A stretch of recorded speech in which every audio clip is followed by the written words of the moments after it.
Hello and welcome to another MovieBoozer.com virtual pubcast. I'm your host, Ken Ekman, and joining me today is Hawk Ripjaw. Hello. Bill Leon. Hey. And Bill Arsenault. Hey, guys. Hey. So. hey, yo. So, before because we have a lot of movies to talk about tonight, Hawk, you just posted that you saw Anna and the Apocalypse. Yeah, last weekend. Okay. Do you have any? Do you want to talk about that really quick before we jump into? Is that in limited release or wide? Yeah, because it didn't come to me. It was limited. I mean, you guys know about this movie, right? I keep seeing ads for it on YouTube. Yeah. Yeah, it's sort of like a cross-genre horror Christmas movie. Yeah, musical, Christmas comedy horror zombie musical. Okay. Which, yeah, it's a mouthful, but it works. It's kind of cut from the same cloth as Shaun of the Dead. Okay. Where it's kind of like kind of goofy, and it's like it takes place at a school, and this girl's Anna is on her last year of school. It's British, right? Scottish. I got a real quick aside. Did anybody notice the Shaun of the Dead reference in Spider-Verse? Yes. Yeah. Yeah, that was great. From Dusk Till Shaun. Yeah. It has one of those scenes where there's a song and dance sequence where she's running through her neighborhood listening and dancing to music and singing the song that's in the movie, and all around her all hell is breaking loose. Zombies chasing after people and people falling out of the windows and getting hit by cars and shit like that. And it's pretty much, there's not a whole lot to say about it. She's got her best friend who likes her, and then her ex-boyfriend still likes her too, but everybody hates him, and he's kind of a prick. There's a lot of really good songs. Probably one of the best ones is actually sung by the crappy ex-boyfriend, because he and his buddies loot a store and get a bunch of weapons, and he sings a song about killing zombies. What style is the music in the movie? Because that makes a big difference for me when watching a musical. It feels kind of 80s flavored, actually. Okay, so it's more rock and roll, a little new wavy. Yeah, there's a lot of synth in there, but a lot of rock. Yeah. For zombies, of course, have to have just a little bit of synth in the score, I think. So that's fine. Yeah, no, I liked almost all of it. The only song I didn't really care for was the song sung by the main villain, just because you can tell that actor is not a singer. Sometimes that can work. Of course, it's not common. You have to have the right kind of situation. It does kind of work, because he's at this point, this character has gone completely insane, and he has trapped the teachers inside the school with the zombies. Which isn't much of a spoiler, because you can tell from the very beginning that he's a villain. But the thing that always gets me with zombie comedies is they usually take a very dark turn towards the end. But the third act, this one just gets absolutely savage.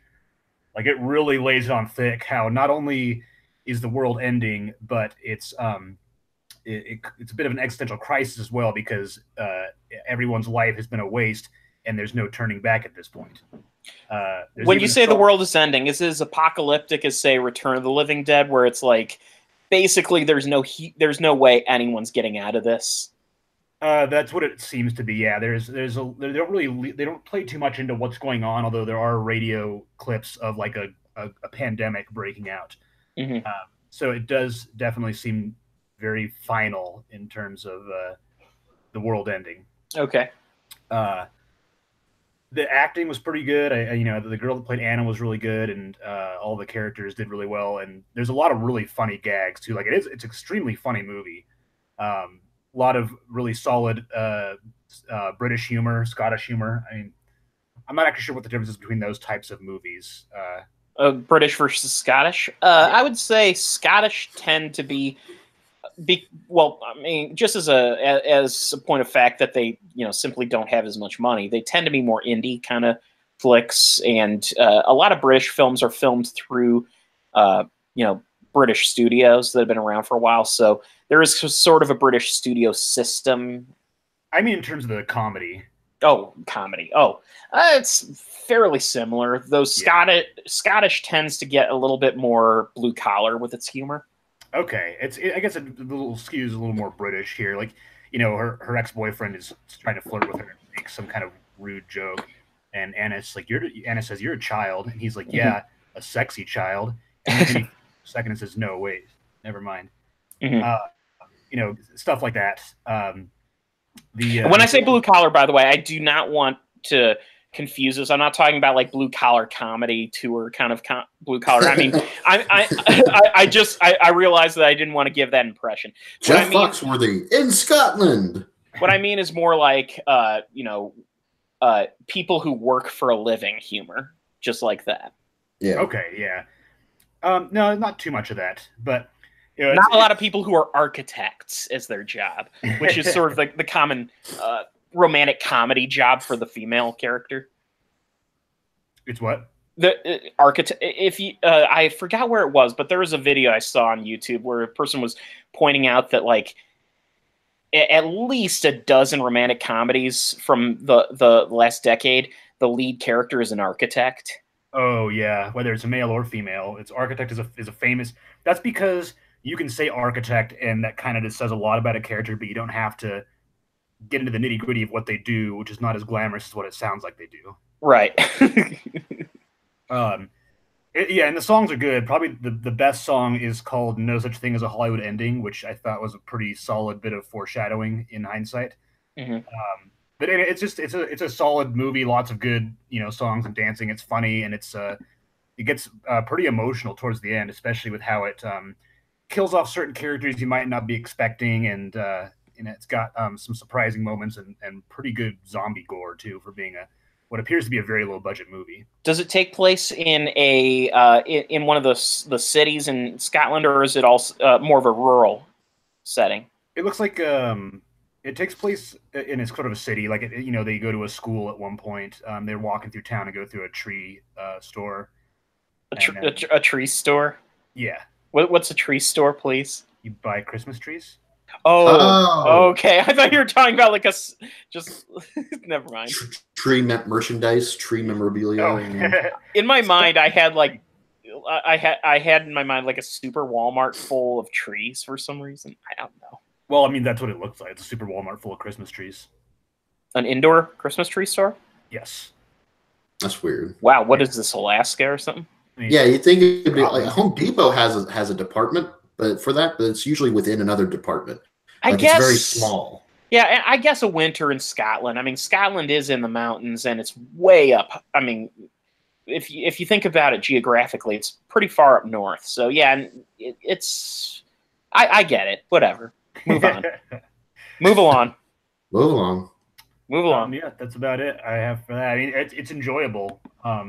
It's a little more of an emotional roller coaster than I was expecting, but it's a good surprise. I looked up who I can't remember who it was, but the music was written by two musicians, not people that are conventional musical writers. They're actually part of a band, two bands, singers. But the music was solid. It didn't feel like a first run at that sort of thing. So definitely check it out when it's out on VOD. Will do. Or if it comes to theaters, I really would like it to come to theaters. But... yeah. All right. Well, so the next movie we'll talk about is Widows. Got no segue, so we'll just jump in. So, speaking of dead people... Speaking of death, yeah. Yes, speaking of death, Widows is the latest movie by Steve McQueen, the director. And... Is this the first movie he did not write? He did co-write the movie with Gillian Flynn. Did he really co-write it? I thought she did the screenplay entirely. He is well, okay. I'm looking at the Wikipedia page. He's credited as like she gets top billing, he's underneath. So now, I mean, him being director, I'm sure he probably at least made some changes here and there. So I'm fine with that. I was thinking that she wrote it and then he did rewrites. Probably. Because if you look at the credits I'll have to look at the credits for the movie later on, because the way that Hollywood does it, if there's two screenwriters on a movie and it's writer 1 ampersand writer 2, it means they wrote it together. If it's writer 1, the word and writer 2, it means that the second writer wrote it after them and made the edits to it. Okay, IMDb shows Gillian Flynn. Is it Gillian or Jillian? I'll go with Flynn? Jillian. Yeah, Gillian Flynn gets top writing credit and says screenplay by, and Steve McQueen gets screenplay by as well. Okay. So I'm going to Regardless, just... though, I mean, I guess, did Steve McQueen independently write his other films? Well, 12 Years a Slave was an adaptation. Okay. Of I mean, book. It's an adaptation of a book that's over 100 years old. So right. But I'm just saying, still, it's an adaptation. And I don't know about Hunger or what was the other movie? Yeah, Shame. I want to say those were written by him. Shame was written by Steve McQueen and Abby Morgan. Okay. And also Harold Manning for the French adaptation. There must have been changes in the French version. I can imagine. Considering it's French, it was probably changed to be more shameful. Or to be more of a comedy or something, like some goofy French comedy. I was going to say, yeah, the American version of Shame doesn't make incest glamorous enough, so they had to do some touch-ups on the French. They don't make it glamorous at all in that movie. Right, exactly. That's what... Oh, that's what he said? Okay, I'm sorry. It was his attempt to rip on the French. Yeah. Oh. He was piggybacking off of My Low Blow to go even lower. I get you. No, actually, I think honestly, Shame is probably my favorite of Steve McQueen's movies. Really? Not because of the incest. It's just a. There really isn't any on screen. It's just kind of hinted at. Well, that's interesting, Hawk, because that's my favorite movie because of the incest. I don't actually even buy into the. All right, calm down. I don't actually even buy into that angle on the movie. To be honest, I think it's implied more than stated. Yeah, it's mostly implied. Yeah. I don't even get that. I don't even get that interpretation from it. But anyway, I just like the tone and the feel of Shame is just so grim and horrible and engrossing. But we're not here to talk about Shame. We're here to talk about Widows. So Widows, first of all, how can you possibly get a film with a more diverse cast than this? You have Viola Davis, Michelle Rodriguez, Colin Farrell, Daniel Kaluuya. Kaluuya. Carrie Coon, Robert Duvall, Liam Neeson, and change. There's so many others. And John Bernthal. Andy Dick scenes were cut. Yeah, Andy Dick was cut at the last minute. Andy Dick was in this movie? Yeah, he had a couple of scenes around the middle. He was Colin Farrell's campaign manager. Wait, are you serious? Yeah. I thought we were just fucking around. Yeah, these widows. I'm just fucking around. I was gonna say that would be amazing. Andy Dick and Widows. He would have ruined the tone completely. 12 Years a Slave. Just by being there. Well, even if you were just acting, you would still be like, people in the audience would be like, "Is that Andy Dick? What the hell is he doing there?" Did he just do a rail of coke? He did 2 rails. Colin Farrell left his hand on the desk for too long. Andy Dick put some coke on the hand and snorted it off his hand. He's like, listen, I got to talk to you about a deal I got going for this movie called Winter's Tale. Do this coke. Do this coke while I talk to you about Winter's Tale. That's like Rowan Atkinson showing up in the middle of the Bond film Never Say Never Again in a completely serious character. Right, it just kind of undercuts everything. Like, not that you can't do it, or shouldn't do it, just you gotta be careful or prepare people for it. Like, well, I'm gonna say, was this Bond film pre Mr. Bean? It actually took place while Blackadder was going on. Okay, but not Mr. Bean, because like I know Blackadder's sort of more of a deep cut, I guess. Mr. Bean's like the big thing people know him for. Right. Well, I mean, I'm sure in England it still threw people off. Well, yeah, that's true, but still. Yeah. Like, what the fuck is Blackadder doing in a Bond film? Yeah. Am I supposed to laugh here? Granted, it looks like it was made the year the first Blackadder series came out, so Rowan was still probably pretty underground even there. He had done not the 9 o'clock news, but that was kind of a ensemble thing. Sorry, I happen to be a big Rowan Atkinson fan, so. Yeah, me too. I'm a big fan. Well, no, but none of y'all saw Johnny English 3, so you might fuck wanna- that. Here's the thing. I'm a big Rowan Atkinson fan, so I avoid that for a reason. We're big fans within limits. Right, I love him in What we're live action saying. Scooby-Doo. So basically what we're saying is Widows has quite the ensemble. Yes, and by the way, it's always great to see Robert Duvall appear in a movie because as old as he gets, he still manages to pull off a really crazy good performance. And I can't tell how much of his performance was old man or acting. Well, Right, he looked very Like disheveled, even when he was on stage at the podium, like in the trailer. Because I've only seen the trailer, but when he's on stage, dude, yelling, he just looked like an old man yelling. well, I mean, he is, and that's Which he is, yeah, right. Oh my God, I just Googled Andy Dick Widows, and okay, so here are the headlines. Andy Dick fired from movie over sexual harassment claims. Andy Dick's wife gets restraining order. Andy Dick charged with sexual battery. Andy Dick ordered to stay away from wife and kids. Jeez, this is not his year. You didn't know about all that stuff? I don't. I didn't know about any of that. He got in huge trouble. Like he's been harassing people left and right, and when he got caught for it and everything, he basically said something to him along the lines of, "Oh, I'm just trying to be myself and be friendly." That's the thing. He has this weird personality thing where he can completely endear himself to you in one moment, like talking about his personal life and acting like he's moved beyond it. And then 2 weeks later, you'll hear about something even worse that he's done. And you're like, what the fuck? Right. He was good on difficult people, but yeah, like... He made an appearance on Harmontown, the Dan Harmon's podcast, and seemed completely cool. Mm-hmm. And then literally a week later, this news broke, and I'm like, Jesus Christ. Pissed me off. What happened? Because you watch him in like the Ben Stiller show, and he's got range. He's restrained as an actor a little bit. He's not like drugs, drugs, and problems. And he probably has some undiagnosed mental issues. Yeah, he posted like an hour-long Periscope video where he was clearly trashed on at least a couple different things, and his son is sleeping in the same room, like right behind him. What? Oh God, that's disturbing. Yeah. So Widows is well, it's connected. Andy Dick was Widows, the Andy Dick story.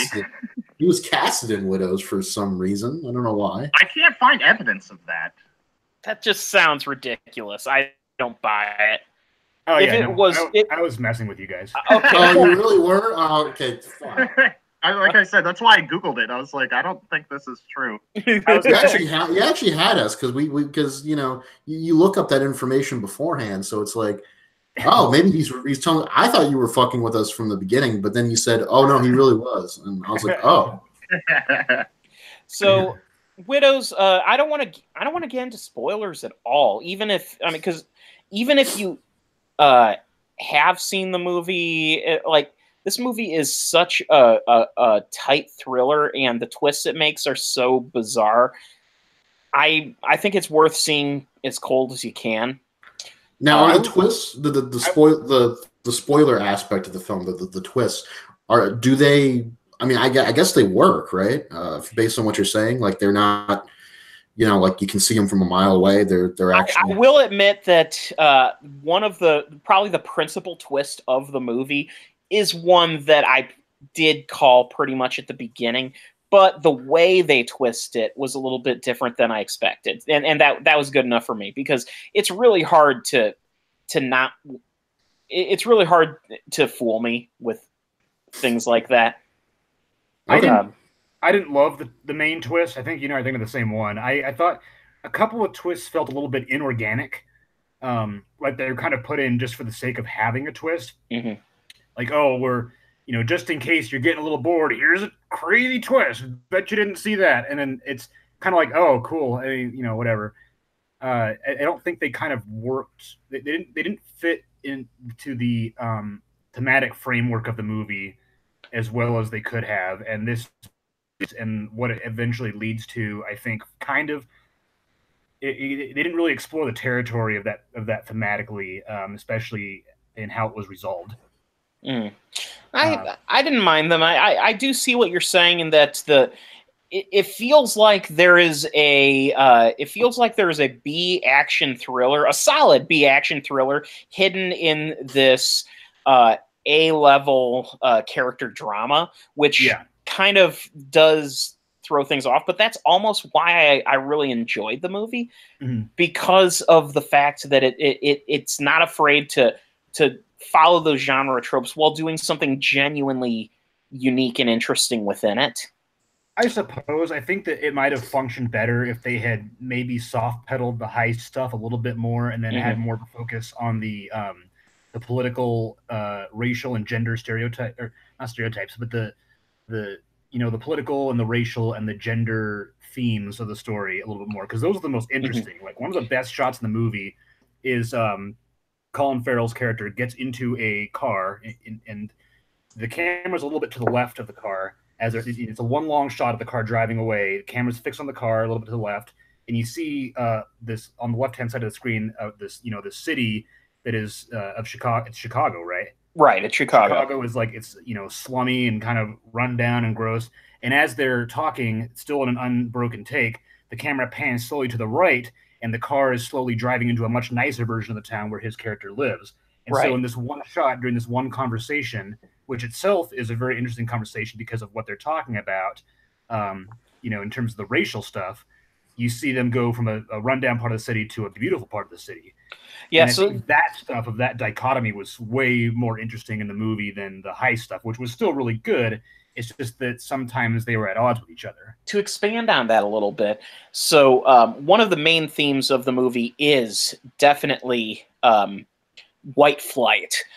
So what's happening? Colin Farrell is he's the son of a prominent politician who's played by Robert Duvall, and Duvall's character is ceding power to his son, and Farrell is in the midst of a very timely election period, because in what's happening in Chicago right now in a lot of minority-heavy districts is, as the minority districts are getting a little bit more prominent, what's happening is the white neighborhoods are moving out, and as a result, it's actually causing the ironic thing is while the African American middle class rises, the white people flee that. And the vacuum left by that is filled by low income groups, and it's causing this weird dichotomy of having wealthy neighborhoods that are like enclaves surrounded by slums.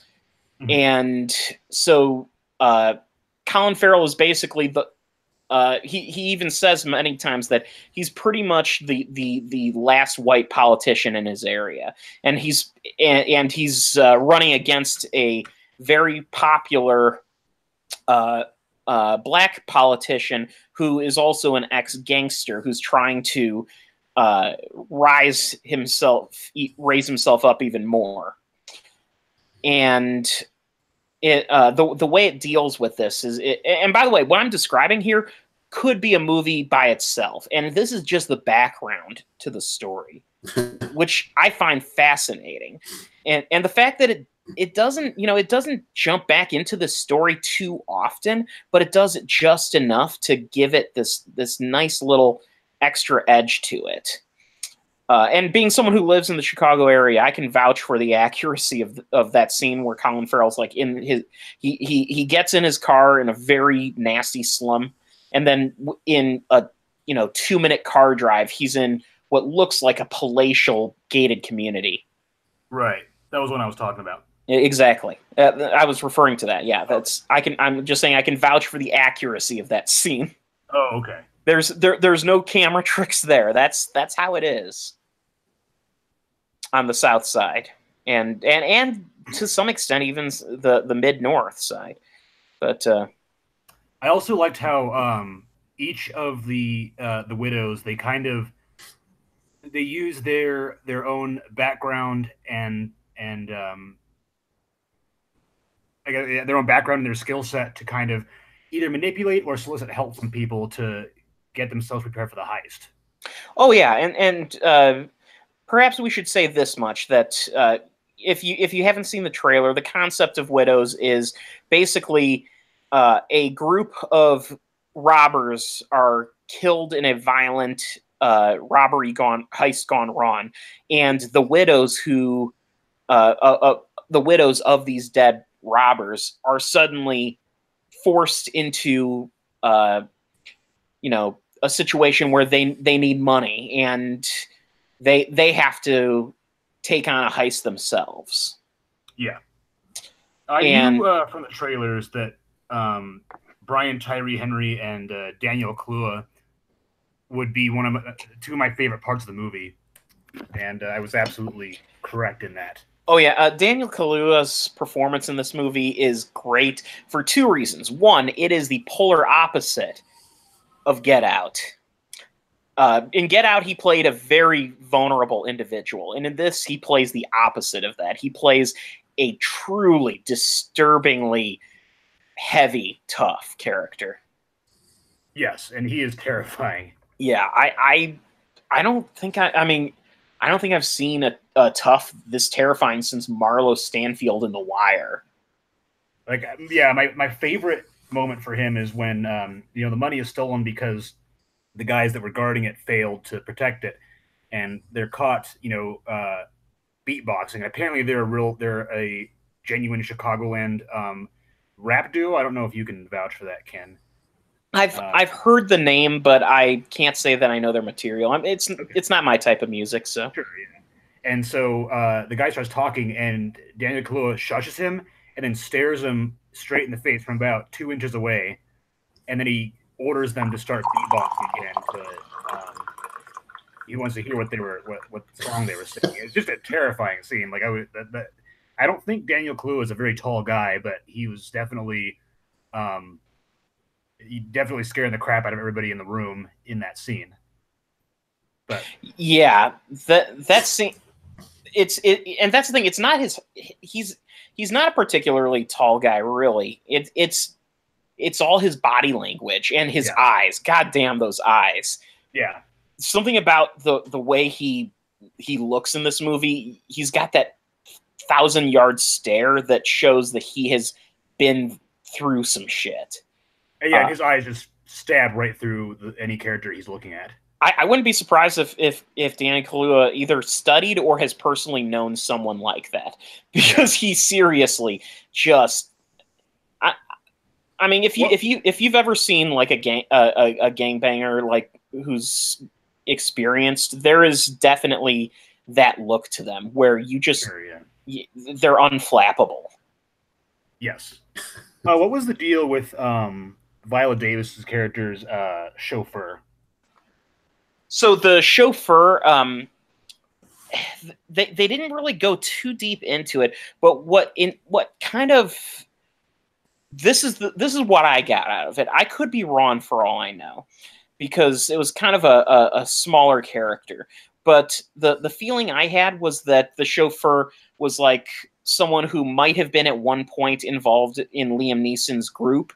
And if you notice, he seemed to be kind of a little bit... he was a little bit childish of mind, but not like mentally handicapped, but to the point where... That's what I'm talking about, like that specifically. I wonder, like, what I got is he might have at some point been like a severe alcoholic or something, because he did mention, he's like, oh, I don't remember anything so good. Mm-hmm. As if that was not a lifelong thing. Like, he just had a failing memory, and then at one point he is at his desk at his house, and he's got like 6 or 7 bottles of pills. Oh shit! You know what? That he has to take. I'm sorry. I can't believe it. It's been a couple weeks since I've seen this movie, so it just dawned on me. He's an ex-football player. His name is yeah, he is. There's even the line when Kaluuya, in the scene where Daniel Kaluuya meets him, they talk about that, because he's got a ring. He's got a football ring. The ring was gifted to him, though. Right, but they talk about his experience, that he's played football. Oh, so he's kind of like a maybe a someone who's suffered from head injuries. That's, you know what, that would make total sense That to me. probably makes sense. Yeah. Yeah, I'm sorry. It's been like 3 weeks since I've seen this. I can't. That just threw out there, but it's interesting. In the Wikipedia entry, they even describe him as the loyal yet simple chauffeur. Oh no, they use that word. No, Yeah. fuck them. Yeah, well, it's the Wikipedia entry. I know it's Somebody Wikipedia, just but edited it. Somebody who didn't know what they were doing. They I know. more choice of words. Yeah, You're right. You could change it though, Mr. Bill. Oh no, Mr.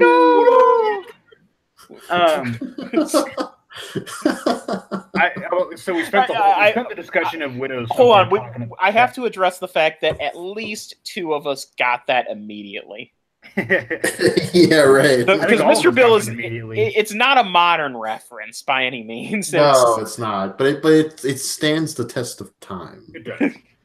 I used to do the Mr. Bill voice with my 70-year-old coworker. Who remembers Mr. Pizza Head? I think I do a little bit. It was Pizza Hut commercials that were done by the Mr. Bill people. Oh no, I don't remember this then. No, I'm thinking of from Spaceballs, Jabba the Pizza Hut. But we're talking about the female performance. We spent the whole discussion, so we're talking about the dudes in the movie. I mean, this is Widows, and this is Widows. Yeah, features 4 very strong female performances.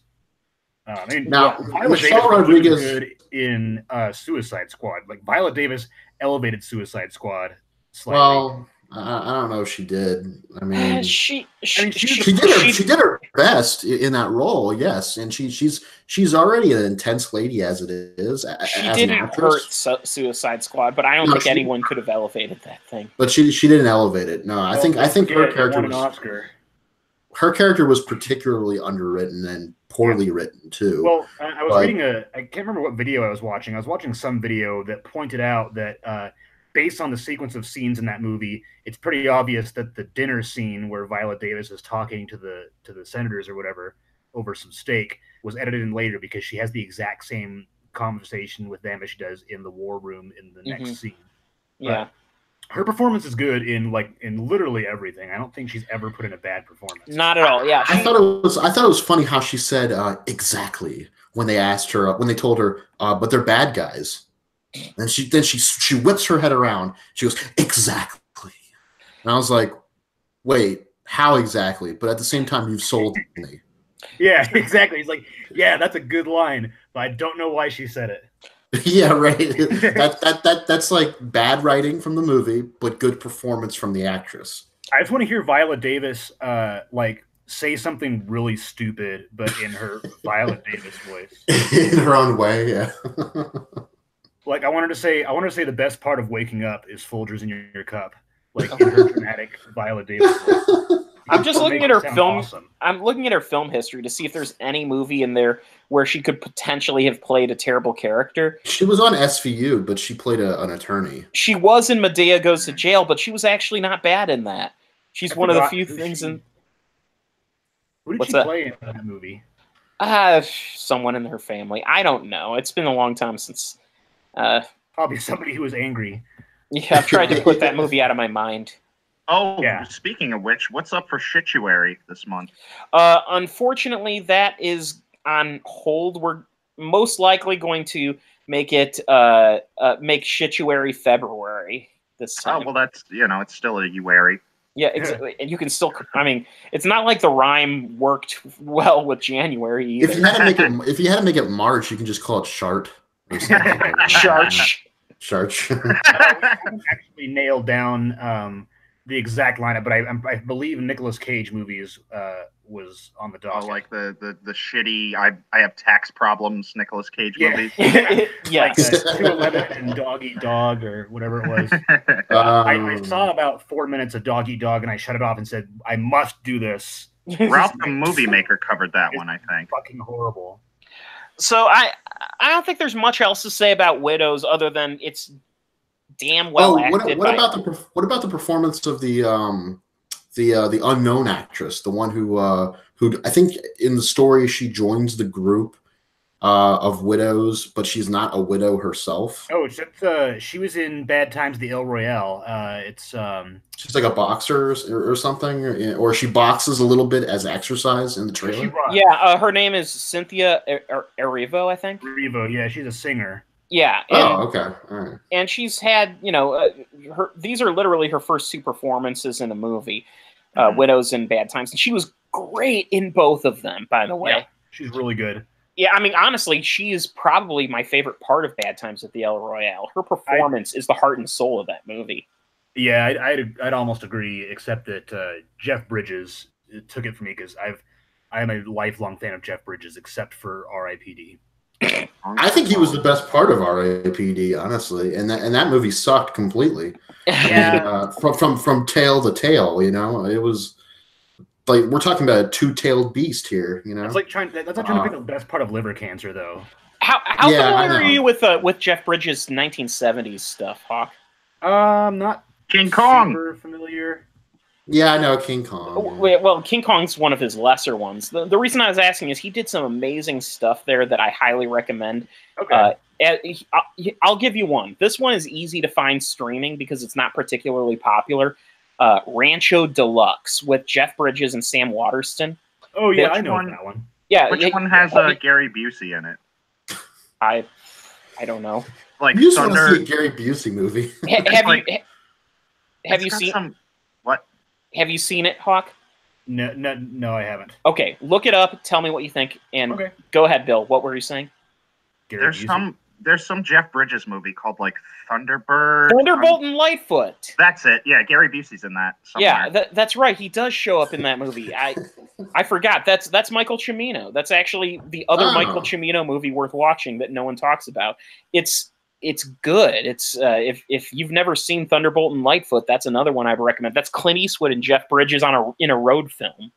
Right. Every time I think of Gary Busey now, all I can think of is Quigley. Yeah. All I can think of with Gary Busey is his Amazon Fire Stick commercial. Oh, that too. Amazon Fire TV Stick. Well, but if I know Bill A. I'm sure Bill A. has seen it, but if any of you guys or anybody listening hasn't watched I'm with Busey, the Comedy Central series, yes, watch it. Yeah. It's brilliant. But and to bring it back, it ends with Andy Dick. oh god. Oh yeah, that's right. I did want to just Interesting. quickly point out that Oh, yeah, go ahead. the other two performances, Elizabeth Debicki and Michelle Rodriguez, I like that Michelle Rodriguez got to have a more feminine role. Like, she's always the tough character. Mhm. Like, every single movie she's in, she's got to play a hardcore person that's just she's like, which is not a bad thing, but I like to see a different side of her performance in this, mourning. She was the lead in that sex change action movie, right? The Assignment. Yeah. The Assignment. Oh man, That Which piece is, of shit. it should have been called The Reassignment, but whatever. Yeah, yeah. I think that's the play that they were going for. Yeah. Oh, Yeah. no. They probably tried to call it The Reassignment, and somebody was like, "You can't do that." The movie's Movie's already bad pushing enough. the envelope as it is. If you haven't seen The Assignment, you should, because it's extremely shitty and really funny. Because I thought it was really forgettable. You what? Yeah, it was kind of forgettable. I thought it was honestly. really forgettable. It was funny, but it was for that one. The premise is so ridiculous, and they just don't do enough with the movie. Like the movies.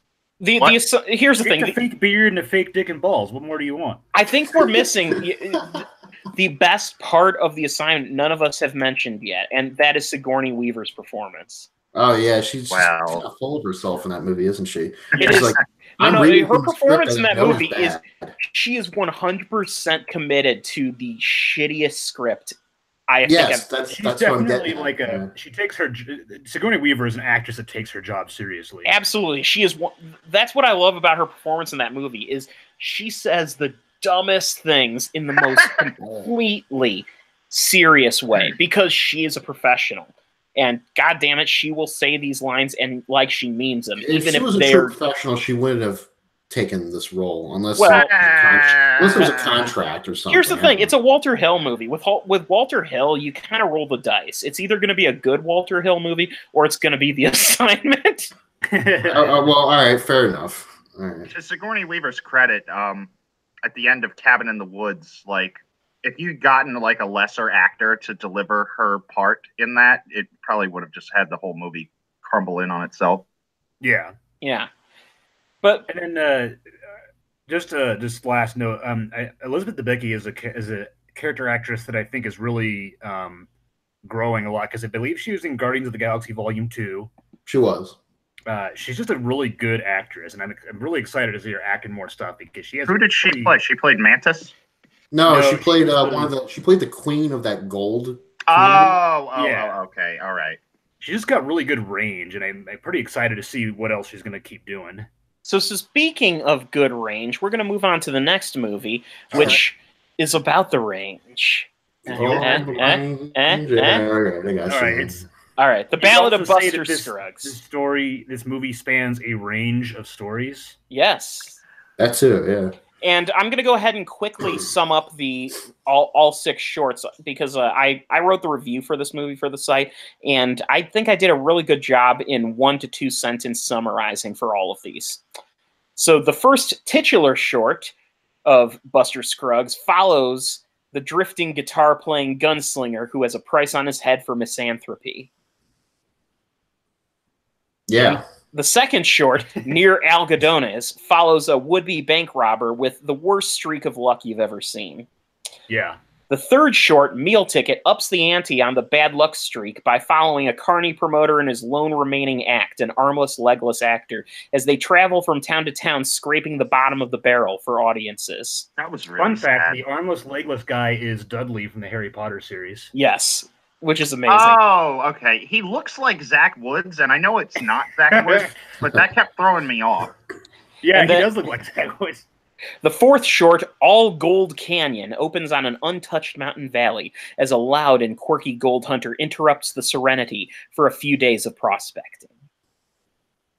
And then the fifth short, The Gal who got rattled. You've got a lot of gall. Yes, The Gal Who Got Rattled focuses on a young woman headed to Oregon on a wagon train. She's accompanied by her brother and plans to fulfill an arranged marriage of dubious prospect.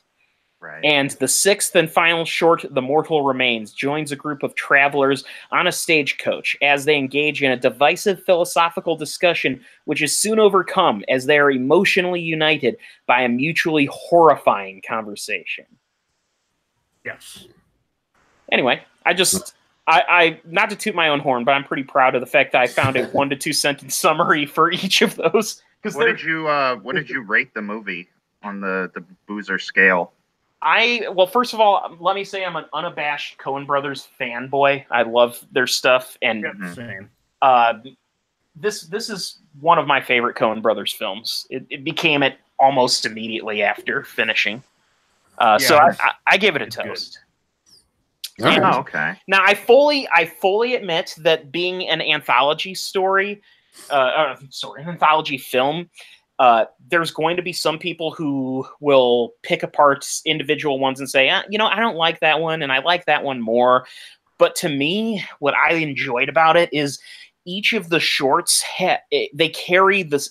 There's this thematic depth to it where each one builds upon the other and takes you into oblivion, darker and darker and darker, until it ends in the void. Mm-hmm. Yeah, and I've been reading that there are callbacks to other stories in certain. It's like one story will have references to the other stories somewhere buried in it. Like there's a huge tapestry that you got to keep your eyes peeled of just how these are interwoven more than just thematically. It's so dense. Everything has every frame has so much going on. Fuck you, Rick Berman. You're over this too. So yeah. So first of all, I want to say that if we're going to pick favorites and say which ones we enjoyed the most, I could certainly do that.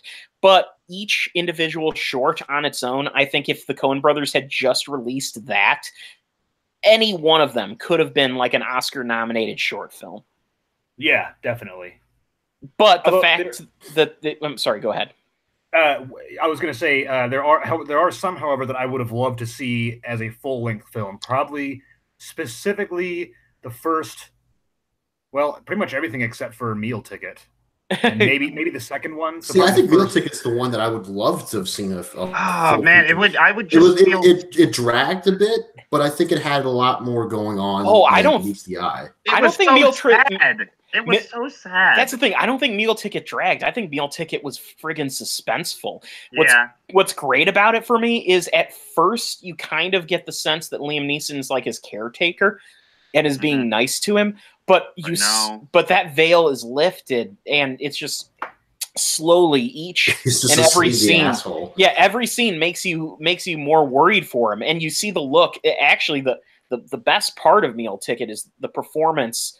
The performance by the guy who plays Harrison, the singer, Harry Melling is his name. Yeah.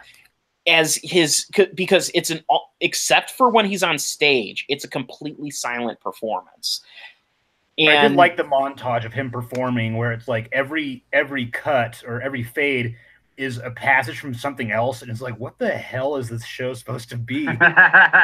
It's really the gimmick of the show is that he's armless and legless, but he's got this yarn to spin of various stories and poems and speeches. It's actually time to throw into my my history stuff. That was actually an incredibly common form of traveling theater that happened in the 1800s. What would happen is I'll make this quick. I'm just saying, like, this short really makes me sad. Not like it's well made. It does its job really well. Well, I mean, it's clearly meant to depress the shit out of you. Yeah, it does its job too well. Like, I feel like I need a shower. Yeah, I'm kind of with you on this one, Bill. But go ahead, Ken. So in the 1800s, especially out west, what would happen is a lot of actors from the East found out that they could actually make a good deal of money by traveling to these small frontier towns and boom towns, because these towns generally the only entertainment they had was, booze. And so they would go to these towns and then they would just do basically monologues. So they would read the monologue from a couple of Shakespeare's best plays. They didn't have to do the whole play because that would take too much time to set up and that would be too expensive. And the people would love it just because they had a performance in front of them. And so it's an inexpensive way to do kind of a highlight reel. Mm-hmm. It's sort of, I guess a modern day equivalent of like, would almost be like combing the internet and just watching videos of like your favorite like a clip show of your favorite moments from a TV series. Yeah, because it was a quick way to make a buck as a performer. Anyway, sorry, just had to get into that. I agree with you though. Meal Ticket is by far the most depressing and there's some. That's not to say that there aren't also some other depressing ones in this. Yeah. No, the other moments get dark too in other ones. Yeah. But here's the thing: Meal Ticket, when you rewatch it, I get this feeling a lot with a Coen Brothers movie, where their more depressing stories will oftentimes have hidden moments of just ridiculously bizarre humor that you almost hate yourself for finding funny. And Meal Ticket is no exception. I honestly found myself smiling because of how fucked up the situation gets. And it's sort of like if you've ever seen A Serious Man, this is like a short film version of that, which is just like, this person's life is clearly the worst. I just think that it kind of leaned too hard into that one note. Like, A Serious Man is actually probably it's way high on my list of Coen Brothers movies. It's one of my probably top 5 Coen Brothers movies because I think it's terrific. But that movie had so much to say and so much allegory, and it was not that not the Meal Ticket was a bad short. I think that it kind of said what it needed to say pretty quickly, and then after that, I was kind of waiting for what I was pretty sure was a resolution of the kid dying or something. Well, that's what I was going to say. Like, there's a theme with these stories in that I think in almost all of them, the main character of the short dies. Right. Not in The Mortal Remains, but then I know. Well, that's I Well, said. that one is more symbolic, like because they're not dying; they're probably already dead. Right. Yeah. The Mortal Remains is actually my favorite out of the whole group. Okay. That's a good one. Yeah, that's a very good one. They're all good. If we're gonna pick favorites, I'll go ahead and say my favorite is All Gold Canyon. Okay. And that's for two reasons. One, I admittedly am also a Tom Waits fan. Sure. But he was great. It's such a beautifully shot short. Yeah. More importantly, though, the whole movie is. But to me, All Gold Canyon is the perfect little moral story because it opens up. You see these these animals. It's almost Disney-like. You see all these animals in the valley, and it's pretty and almost to the point of it being ridiculous. And then suddenly you hear this gruff ass voice singing, and they get the hell out of Dodge because they know humans are coming. And it is this prospector who's come to find the little pocket. Mr. Pocket. Mr. Pocket, that's right. Mr. Pocket. I don't think he has kind of an understanding of the equilibrium between man and nature. Mm-hmm. In the movie, like there's a bit where he's going to get an egg for himself to eat, and then he's like, "Well, the bird's watching me, so I'm gonna just take one." He takes all four of them, then he sees the bird watching, and he puts 3 of them back. Right. Yeah, well, he originally put them all back, and then he takes the one. Right. Maybe well, he can't count. Yeah. What do I expect? The bird no math. Says some shit like that, but ultimately he comes out of it all right. He's able to get his gold, and I mean the main big conflict in that short was that there was someone who was watching him the whole time. And like a younger person, and then the big surprise was that Tom Waits isn't dead. They're gonna fight, and then if you want to talk layers to that short, so if you want to get into conservation, this is where you can talk about it, because the opening of the short is nature in its purest, and then Tom Waits comes in and he's using nature. But as the egg scene highlights, he's using it, but he's also being conservative. He's not taking more than he needs. He's just taking what he set out to take, and then he's going to leave the place in peace. However, the young man who shoots him is more like an exploiter who's there to take everything. Right. And he doesn't care what he has to destroy to get it. And so in that sense, if you notice, when Tom Waits leaves, nature goes back to normal. If he had lost, if this young man had left, I guarantee you there would have been scenes of him shooting all the animals and hunting and stuff. It's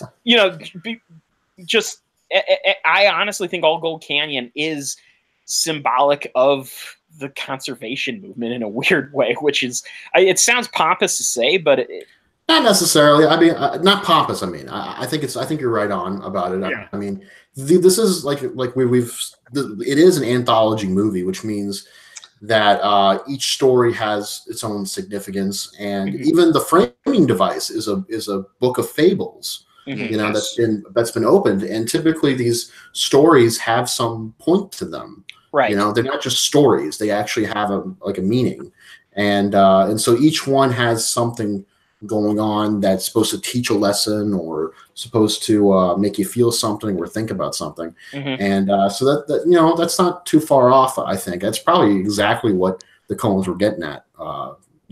With that particular story. So let's go ahead and just quickly. We've talked about Meal Ticket and All Gold Canyon. Let's go through the rest relatively chronologically. Well, my favorite was the first one. Okay. And I did not know this was an anthology film going in, so I was very, very disappointed when it ended. But here's the thing. You guys know me. You know my sense of humor. It had music. It had cartoony slapstick. It had violence. It had Clancy Brown. It had Clancy Brown and Tim Blake Nelson in a lead role. Yes. And I fucking loved it. Like, I was smitten. And then it ended, and I was like, what? No! Like, it really broke my heart, man. I was just like, I want 2 hours of this. I agree that would be amazing, but at the same time, it's one of those things where it's almost so good of a premise that'd be easy to fuck up if you made it any longer than it is. Yeah. Like when he like kicks the board up on the table and makes him shoot himself, like I stood up and cheered. That, by the way, is actually a salute to the Italian, the Trinity Western movies, which were slapstick Westerns, like slapstick spaghetti Westerns. And the big thing that Terrence Hill, who played the Trinity character, is known for is slap fighting, where, like, he gets into a gunfight with someone, and rather than actually drawing his gun, he basically slaps the guy before he can draw his gun. And then, like, does these tricks, like he'll, hit him with a board or hit him with a frying pan. Very cartoonish. And so I loved that reference because they pushed it even further to the most ridiculous. They push it to ultra violent levels. I mean, that's a very gruesome short. Oh yeah, he shoots the guy's fingers off one by one. It's like a video game or something. Yeah. It's really messed up, And not to say video games are always like this, but that was what I initially thought. I initially thought of this as like an open world video game movie. Red Dead Redemption 2 now on sale. Yeah, something like that, And then wouldn't it be awesome if this actually tied into the Red Dead Redemption universe? There was this wonderful bit where he's in the bar and he's doing the board thing. He's about to do the board thing with the tall guy who's challenging him, and everybody's like got their own perspective. There's the piano player. He turns around slowly. He's got the cigar in his mouth. There's the David Krumholtz. Yeah, David Krumholtz. He's in it. There's that guy. He's like his glass is shaking in his hand. He's like not really sure what to do. And then after all that, and Buster starts singing, they're all kind of getting in on it. Like Surly Joe. Surly Joe. I love that shit. Curly Joe, but yeah. It's Curly Surly. Joe. No, it's Surly Joe. Oh, is it Surly? Yes. It might be Surly, yeah. I've listened to the soundtrack to this on YouTube. Oh, okay, Surly. Whatever. Never mind. Curly Joe. What is this, the Three Stooges? Yeah, that's probably what I was thinking. So, Curly Joe. Along with Meal Ticket, I really enjoyed the second short. The James Franco one. The James Franco one. And it's not because of Franco. Well, I was going to say, you know what? People are going to talk about James Franco being in this. Stephen Root was the fucking man in that short. Yes. Man, got the pots and pans. Yeah, like a surprise. Pan shot. But no, I think there's, again, just like with Meal Ticket, there's something more going on, and I haven't been able to quite figure it out. Those two shorts to me have more going on to like under the surface than I can quite dissect. I'm gonna have to watch the movie a couple more times, but the short ends with Franco having gone through like two situations where now he's confronted with being hung to death. That's his sentence. Oh, when they had him on the horse, yeah, that was funny. Yeah, that was pretty funny. Then the second time, it's just by accident, really. That he didn't know what he was getting into that second time. Also, then, perhaps a Coen brother tribute to The Good, the Bad, and the Ugly, where Tuco, he and Clint Eastwood get into the thing where he keeps saving him from the noose. Yeah, it could be something like that. But and then they split the reward money. Yeah. But in this case, it was a little different. There was a bit where he's about to get the hood put on him, and he sees a pretty girl, and he's like, "That's a pretty girl." And then the hood gets put on him, and then he dies. And I kind of thought, like, is there something to that? It feels like there's something to that. Like maybe like he's so impulsive. Could be like maybe that would have been his next adventure. Maybe seeing the pretty girl, he finally sees something that is truly of worth rather than. I definitely misinterpreted that because I thought it was like the Coens winking at the audience, like James Franco's a sex symbol. Oh, I mean that could be it too. Like we'd have That's to not really their style, though. No, not at all. Yeah. All right, so we've gone through most of them. Like there's Meal Ticket, there was the Gold, All Gold Canyon. All Gold Canyon. So I guess the next one is the one that's kind of a favorite on film Twitter. The Gal Who Got Rattled. The Gal Who Got Rattled. A lot of critics love this one. I legitimately love all these. I love all of them too. Yeah. This one is probably the one that is the most like straightforward Western-y kind of short. It's really I was kind of engrossed by it. Like I really liked the character drama in this one. Yeah, it's definitely of all the shorts, it's the one that probably has the most material you could have easily squeezed into a full feature film. Yeah. I mean, the story, of course, about this, this poor lady who's kind of suckered by her roustabout brother, who's just not. I say roustabout. That almost makes him sound like he's got a sense of humor, but he's more of just. He's just not good at business. He's not good at a lot of things. It turns out. Yeah. He's easily fooled. Yes, and. Go ahead. Oh, I was going to say, I thought it was a fitting end to this character where you see him coughing out in the field, and then there's a hard cut to his dead body because he died of cholera in the middle of the night. Yeah. And then Mr. Arthur is like, condolences. Oregon Trail. Condolences. Yeah. Yeah, you got Oregon Trailed really bad. Actually, you could easily call this the Oregon Trail, the movie. Yeah, because this is the Oregon Trail film adaptation we've all been waiting for. Finally. Best video game adaptation ever. And speaking of dark endings, I mean... that one actually got me more than Meal Ticket. Yeah, that one is probably the one I would say is the single darkest ending of all of them. I wasn't even expecting that ending. I was expecting it to end in a totally different way. And then they just go out into a field. The Native Americans come. The other guy's there. He's shooting them, and then it's like whoa. Yeah.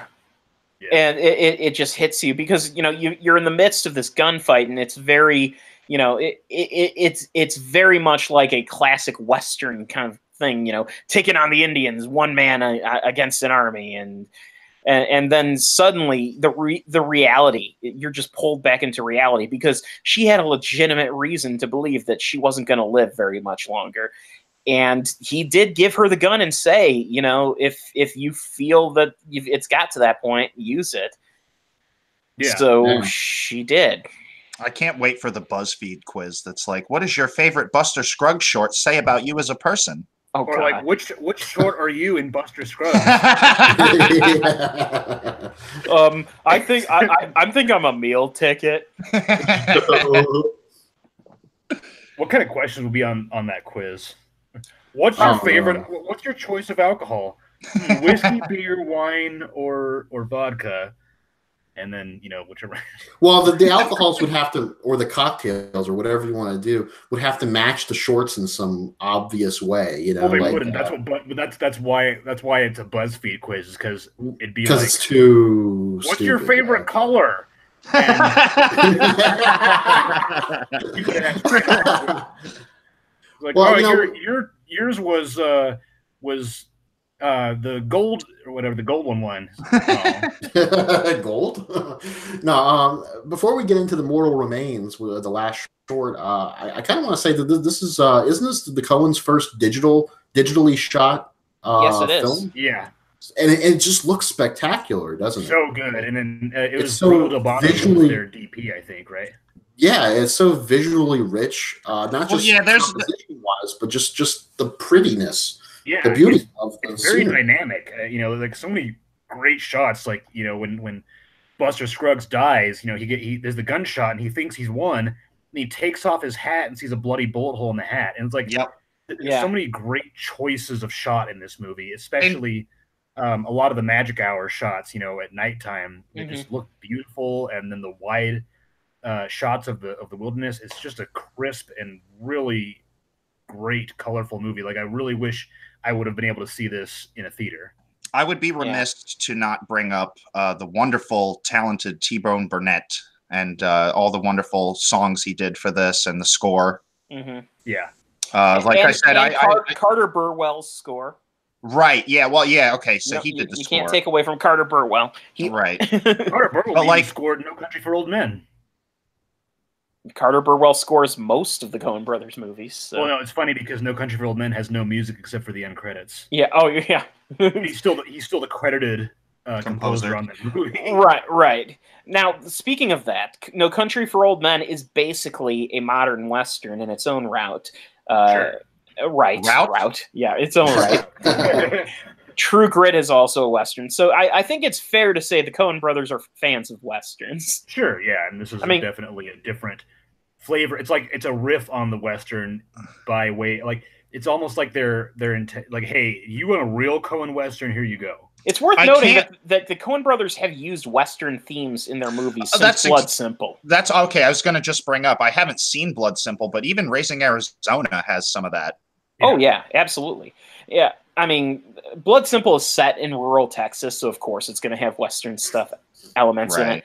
But yeah, no, it's, by the way, Bill, if you haven't seen Blood Simple, goddamn, you need to see it. It may be, it's between that, Raising Arizona, and you know what? Honestly, Blood Simple might be my favorite of their movies. I really love that. It's a good movie. Okay. Anyway, sorry. There's a few others I haven't seen that I need to get caught up on. And Blood Simple is a movie that you have to watch multiple times, because the first time you watch it, that's how you get an idea of what happens in the movie, and then each time you watch it, it becomes funnier. The first time you watch it, you'll be horrified. That's what's great about it. So that last short, yes, the Mortal Remains. Favorite. Go ahead. So I want to actually preface this by saying that Will had a problem with this short in that it feels like it's the beginning of a really good movie. Movie booster critic Will Ashton, for those who don't know. Yes. Who on our site and on many others, he does a lot of stuff. Yes, he does. He said it feels like a beginning of like a Hateful Eight style movie. And I agree with that, because where it kind of leads to kind of feels like it's building into a story. But I kind of like how it made me want a little bit more. But basically, it finds these characters in a stagecoach. And there's a British man, an Irishman, a Frenchman, a woman, and a trapper. And I think one of the best, there are a lot of great moments in this short, but one of the best ones is that the trapper goes into this ludicrously long monologue about this woman he was dating. And it just, he just keeps talking and talking. And you kind of zone out at a certain point, because it's all he's talking about is banging this lady and communicating, because they don't speak each other's languages. And the woman next to him who's older and is reading a Bible, looks horrified, and everybody else just kind of politely listening. Yes. They're just all awkwardly uncomfortable. Yeah. Well, what's interesting is go ahead. I'm sorry. I don't. No, go ahead. Well, each of the three principal characters in this, because there's 5 characters, but there's 3 who get their speeches in at first. You have the trapper, the woman, and then you have the Frenchman, and they both get in these their personal philosophies on life. And they all have their own morals they share with each other. Exactly.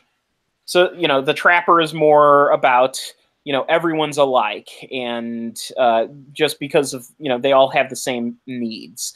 And the Christian, of course, has the specifics of there's the 2 kinds of people, upright and sinning. Yeah. And then the Frenchman has a more complicated one, a reflection that is more, it's more kind of, it's almost nihilistic, where, it's, everyone's different. You can't define anyone and tie them down. And all of that leads into, and I'll let you continue with what happens after they're done giving their philosophies. The breakdown. Yeah, so it turns out that the British guy and the Irishman is played by Brendan Gleeson. It was weird seeing such a big name in what seemed like a small role, but then he gets to sing a song and talk a little bit as well. And the British guy kind of remind me of like a deranged Charlie Day, British Charlie Day from It's Always Sunny. But it turns out that they are bounty hunters, but it becomes clearer that they are actually reapers of some sort, like Grim Reapers. And this is signified in a terrific change in color palette, where the hue of the sky outside gets kind of bluer and more sinister. Where like it appears that they may not be going to somewhere on this mortal plane. Right. And the way that it kind of like you start to suspect that something weird is going on in this scene, and then it becomes more and more obvious the longer it goes, until the British guy goes full on crazy and starts talking about how he loves to watch people and how they start to make sense of it. And then you're like, oh shit, these other three people are dead. And I think one of my favorite moments, besides the trapper's monologue, is like, oh, can the coachman slow down? Because the lady was having a panic attack, and he's like, no, he never slows down, he never stops. And the Frenchman leans his head out, and then you get this the guy driving the coach almost looks like the Headless Horseman. Just all cloaked up, long ass whip, dark blue sky outside. It just looks totally underworldy. And then all of a sudden they arrive at their destination, and everything's back to normal again. But the three characters are still very much not at ease. And everything seems fine, and then they go into the hotel, and at that point you still get the sense that they're all dead, and they're about to enter the afterlife or the underworld or whatever this movie or this short is actually getting at for that allegory. So there's been some talk on film Reddit about the ordering of these shorts, and a few people took umbrage with the fact that this short was the final one, although I kind of liked where it was at the very end, as it kind of ties together the themes of death and stuff, because at one point a character does say, when it really comes down to it, you're either alive or dead. I don't know if that's not the exact line, but that's kind of like they kind of wrap it up in this very nihilistic shell that undercuts whatever else you do in life. You're going to die eventually. But what do you guys think about the ordering of the shorts in the movie? Do you think the order was good? Do you think something else should have been last? Well, again, they buried the lead for me with that first one, just because that first one had everything I love about entertainment in it. That's such a Coen Brothers thing to do, right? That's fine. I'm not. Yeah, I don't take any umbrage with that. And honestly, yeah, I think ending it with Mortal Remains was appropriate for that specific reason, because where else would you put it? If every other main character gets killed, why not end it with people that are on their way to the afterlife? Right. Well, somebody was saying that the gold digging one should have been the last one, but I don't know. Then if the gold digging one was the last one, then the movie would actually seem uplifting. Yeah, in a sense, yeah, that's true. That's really the only short that truly ends on a positive note. You've kind of brought an interesting point to light here, which is that so it starts out with the Buster Scruggs short, which is very out of this world and cartoony, and it gradually starts to get more real as it goes on. And then it ends on a fantastic note again. Yeah. So no, I don't have any issues with. Okay, yeah, no, I don't either. I was curious if you guys had any thoughts on that. Yeah, I think if you reordered the shorts, it would completely change the mood of the overall film. And if you are to consider this one coherent film, it has to be in this order, because that's the intention of the filmmakers, and what they're trying to say is what this movie, conveys, which is accomplishes really. Yeah. And also, following Meal Ticket with the gold panning one, kind of like, oh man, Meal Ticket was a super bummer. And then with the Tom Waits one, it's like, oh, it's okay. We're back to being, That's what that's an interesting point you bring up, because it's like at the beginning of Meal Ticket, you think that Liam Neeson's a good guy. You slowly kind of learn that he's a piece of shit. Yes. But then you go to Tom Waits, who is just genuinely a good character. Like he doesn't want to upset nature. He doesn't want to piss off a bird or steal children. Like he's just doing what he's got to do. Well, not too many children. Right. I'm just saying. Just enough for his own livelihood. He's a noble, wholesome character, which is a big change of pace from what we saw from Liam Neeson just, scenes before. And then you get the girl who got rattled that ends on a very that one. Yeah, it's an engrossing short. You're really invested in the characters, and that one ends on a more somber note as well. And then with Mortal Remains, it's kind of, again, like we said, going back to the more fantastical setting where it's kind of wacky and goofy, and that kind of ends with tying the theme of death all back into it. Yes, so. I agree with that. All right, well, we'll go ahead and move on to our next movie, which is Cam. Ooh, this is about wants to get sold on Cam. This is the character Cam from Modern Family. He got his own movie. That's great. Eric Stone Street coming up in the world. So, Bill, why don't you take the lead on Cam? Yeah, I didn't watch this. Okay. What is this? Pitch this. Explain to me what this is. Because I have no idea what this movie is. Well, first of all, it's a Blumhouse movie. Yeah, I don't care about that. Okay, well, that's part of this. It's a Blumhouse Netflix movie. Is that a bad pedigree? No. That's a good thing because we're following up Ballad of Buster Scruggs, which was a Netflix film. Yes. With another Netflix film called Cam. And Cam, I believe, debuted. I want to say it was at Sundance, right? I think so. Yeah. Or it was at a festival, a very prominent festival earlier this year, and got rave.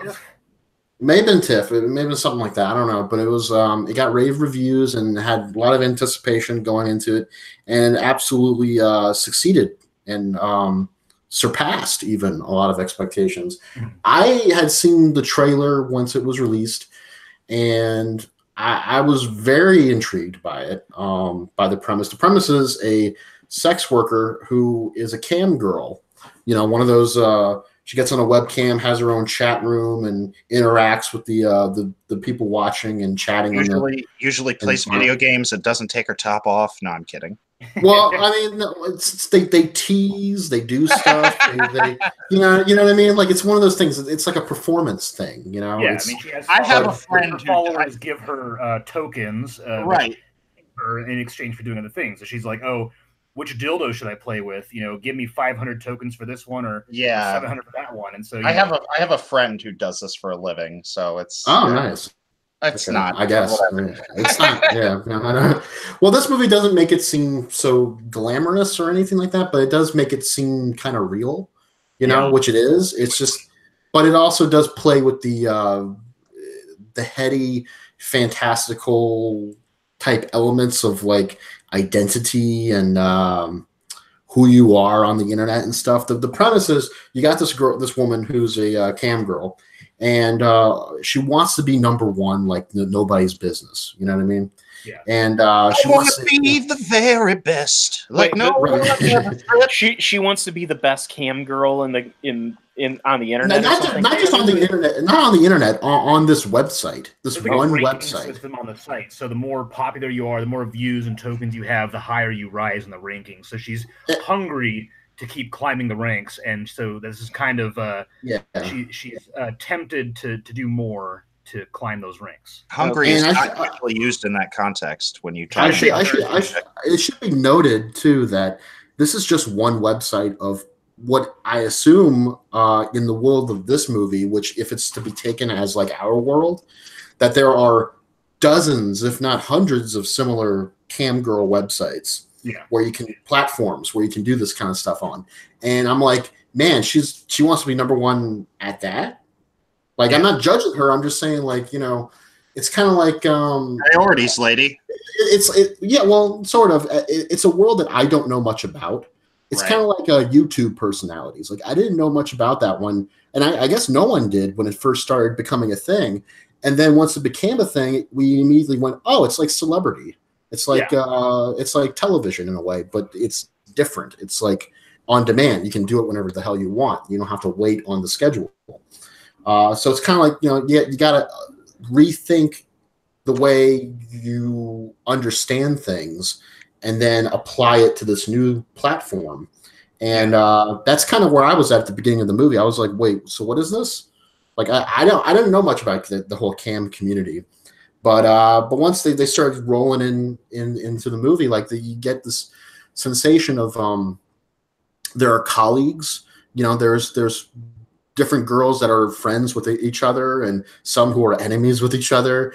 they know usernames, they remember avatars and stuff. Like, sexy guy 1234 wants to hang out for a private chat. Yeah, sure, whatever. I remember him. Or after a particular performance, they might actually do a private chat with someone, be like, "Oh, thank you so much for saying hello and stuff. Yeah, I really dug, the show." And sometimes there's attachments that are made, and they have to make rules. Like, hey, look, you got to keep your distance, okay? Like, I have my own life to live. You can't just think we're in a relationship here, because we're not.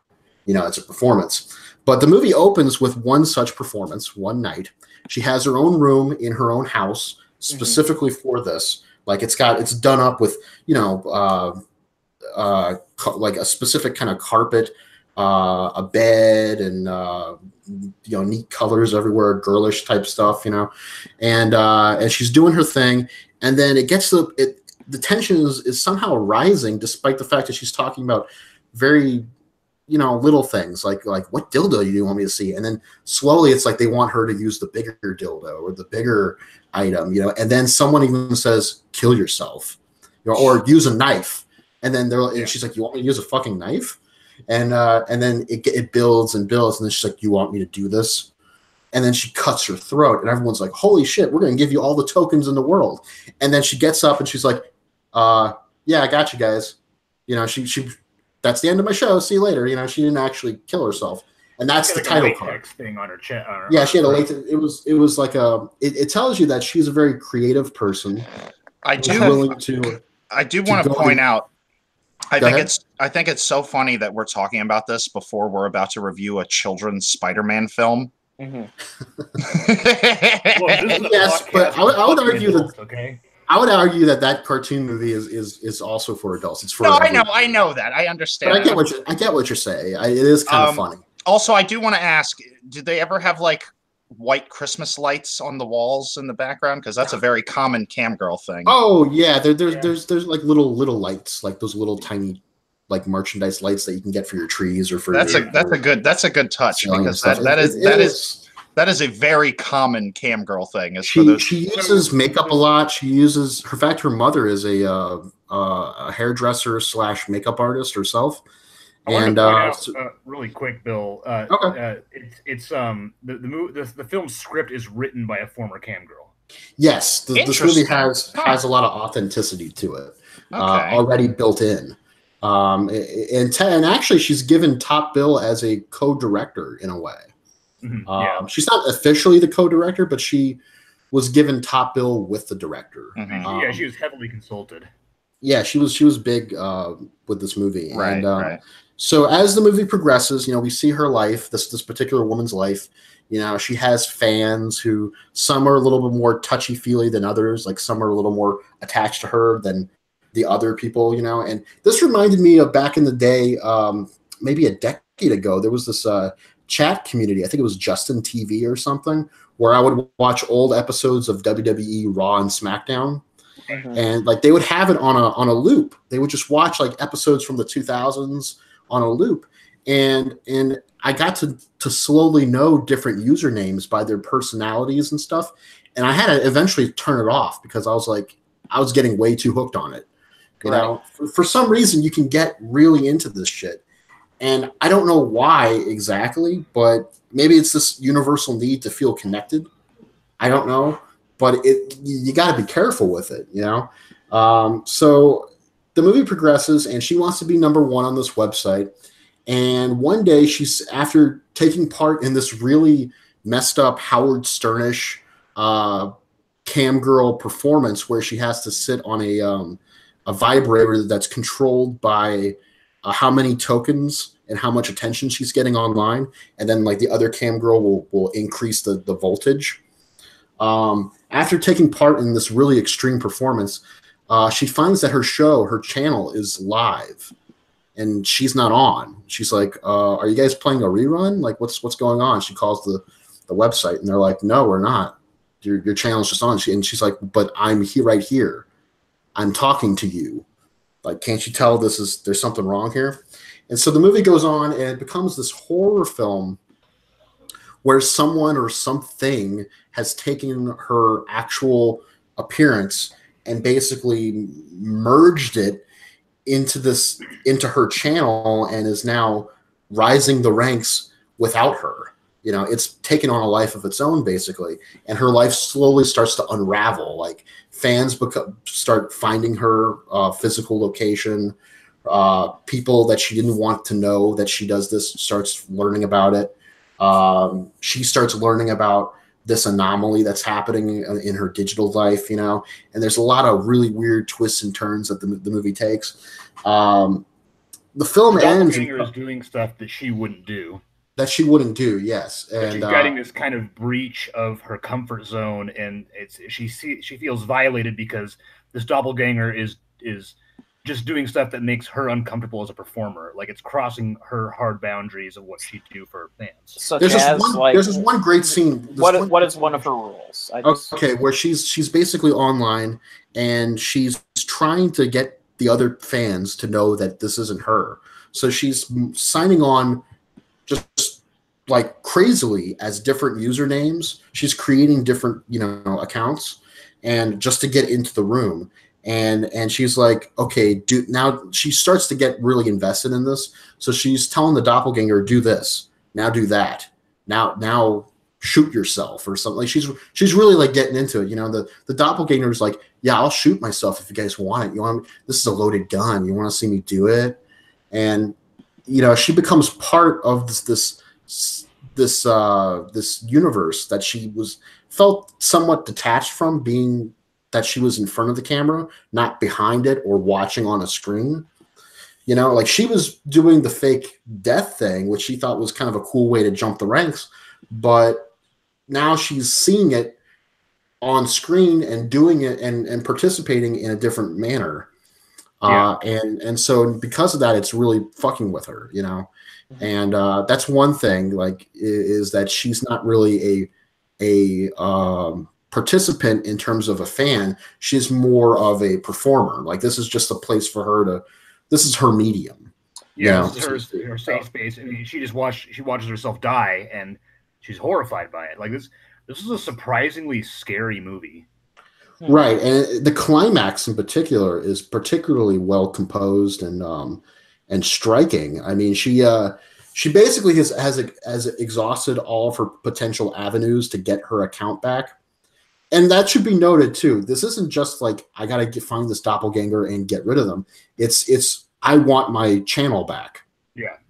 That's her goal, is to get this back. I mean, someone stole my identity. It's who she is. It's her identity. It's who she is. But at the same time, it's like, well, yeah, but you're also you. You know what I mean? Like, you can be whatever you want. You know, it's like if someone stole your Netflix password almost, but it's a lot like more hardcore than that. You know, that's I guess like this if somebody would be like stole your Netflix password and started watching shit that you'd be ashamed to watch. Yes, it would be like that. If someone, about it. Yeah, they would have to. I guess that's a bad analogy. It would have to be more like if you were a YouTube personality or something. Right. If you were actually on camera and interacting with people virtually. So anyway, she puts on this big show where she's able to confront the doppelganger, and she's talking to herself basically. Don't spoil it. I'm not going to spoil it, but that was in the trailer. And oh, okay, I didn't see the trailer. That's why I'm. Oh, well, you had it. I went interesting. Movie. Yeah, so the trailer features that sequence, and it's like, I want my life back, and then the doppelganger's like, I want my life back. Give me back my son. Yeah, it's kind of like that. I want my family. Oh, give me back my family. Now I'm standing on your neck. You know, it's like that, and really the movie is, oh God, it's so great. It's I'm trying to think of like specific moments. Like, I wrote in my review where she meets up with one of her online fans, and it's this older guy. This older chauvinistic dickhead. Yeah, and he spills the beans on a lot of the other cam girls that he's dated. He's like, oh, you know, so it's actually the main character does a lot of investigative work on different cam girls and figuring out what's going on. And she kind of coaxes this guy into saying stuff, and he has all these nasty things to say about this girl. It's like, oh, the most glamorous thing she's ever done has been prom queen. I see through all the glitz. And, you know, he eventually ends up trying to assault her. So it's I think the interesting thing about this movie for me is that, you know, kind of, I read an interview with the script writer as well, where you see that she has her agency as this as a cam girl, but she's in control. She does the things she's comfortable doing, and she won't do the things she's not comfortable doing. Yeah. But then she sees this cam girl. I guess I don't. Maybe she didn't do things that were outside of her comfort zone, but she sees that this doppelganger is controlling her channel and doing things on her own. So she's got this loss of control, and she just needs to figure out what is going on. So you get this very frightening feeling where she has she's no longer in her room, because this room where she performs is separate from her bedroom. So she's technically a different person when she's performing. And seeing this doppelganger control her channel and do things without her consent and without her deciding what to do is this violating feeling where she has no idea what she's going to do and what's going to happen. So it's frightening, because all of a sudden she has had her entire life and identity stolen from her. And you know, there's another character who's a big fan of hers who has moved near her and is living in a hotel and is not really stalking her, but he truly believes that they are meant to be together. Like he talks about, you know, he's stalking her. Basically. Yeah, they call that stalking. Okay. So I guess stalking, but not in a predatory way. He doesn't want to. Yeah, he does. He doesn't really get violent or anything. Yeah, he's violent. In fact, he's more pathetic. Yeah, he's more pathetic. He does stalk her. I don't want to downplay that, but he's not a predator. He's like, oh, you know, this is sometimes we get tested. This is meant to be. I'm here to protect you. You know, stuff like that. Like he actually has seen the doppelganger thing happen to other people. Is what he says, and she doesn't really investigate that any more deeply than what he tells her. Right. Is that I've seen this happen before. It's you know, it's online life and you know, stuff like that, and she's just kind of like, okay, I got to end this now. You know, I actually thought the reveal of what is actually going on wasn't. The execution of that reveal wasn't very strong. There wasn't really ever a reveal of what was really going on. I mean, even in that scene where she kind of tries to coax, she gets out of him the information, some of the information she needs. Even that information doesn't really provide her with much resolution to exactly what's happening, because it's never really known. It's just this thing this entity that's in the internet or on this website or whatever you want to call it that has taken over her channel. And it's not like she finds out, oh, it's because a witch cursed your channel or something. There's never a reason or never an actual explanation. It's just I've seen this happen before. Yeah, you know, it's a lot more. The reveal was kind of limp. I mean, like there's a whole bunch up to that point, a whole bunch of like I really don't know what the fuck is going on, and that's extremely unsettling. And so the actual reveal is kind of like, oh, yeah, okay, cool. But you know, I did think that from that point on to the finale was really solid. The finale especially is incredible. That gave me really good. Like, that gave me like palpitations. What's great is that this girl is extremely smart. Like she the investigative work, you know, you always have characters that are like, oh, you know, like they do research and all of a sudden they do the right cross, you know, the right cross referencing of Google searches and have a massive reveal where they stumble upon the answer. But no, like nearly every other scene is this girl investigating what's going on. It's very, very slow how she discovers things, and it's the procedural aspect of the movie of how she's looking for answers was great, in how it showed how resourceful she is in trying to. And on top of that, too, there's around with the character suddenly having getting struck by an idea and discovering it all of a sudden. She had to work for it. Yeah, no, you're right, and that kind of plays into, I guess, her career too. But there's this one great moment in the movie where she's had enough. She calls the police. She tells them, "Look, there's this other woman who's pretending to be me or something, and the website's not doing anything about it. I feel like my identity's been stolen. Can you do something?" The cops are one cop is kind of annoyed. He's like, "That's why you called us?" You know, he's like, "Whatever. You know, I'm just stay off the internet. Just stay off the fucking internet." You know, and then the other guy's like, "So you do this sex work a lot?"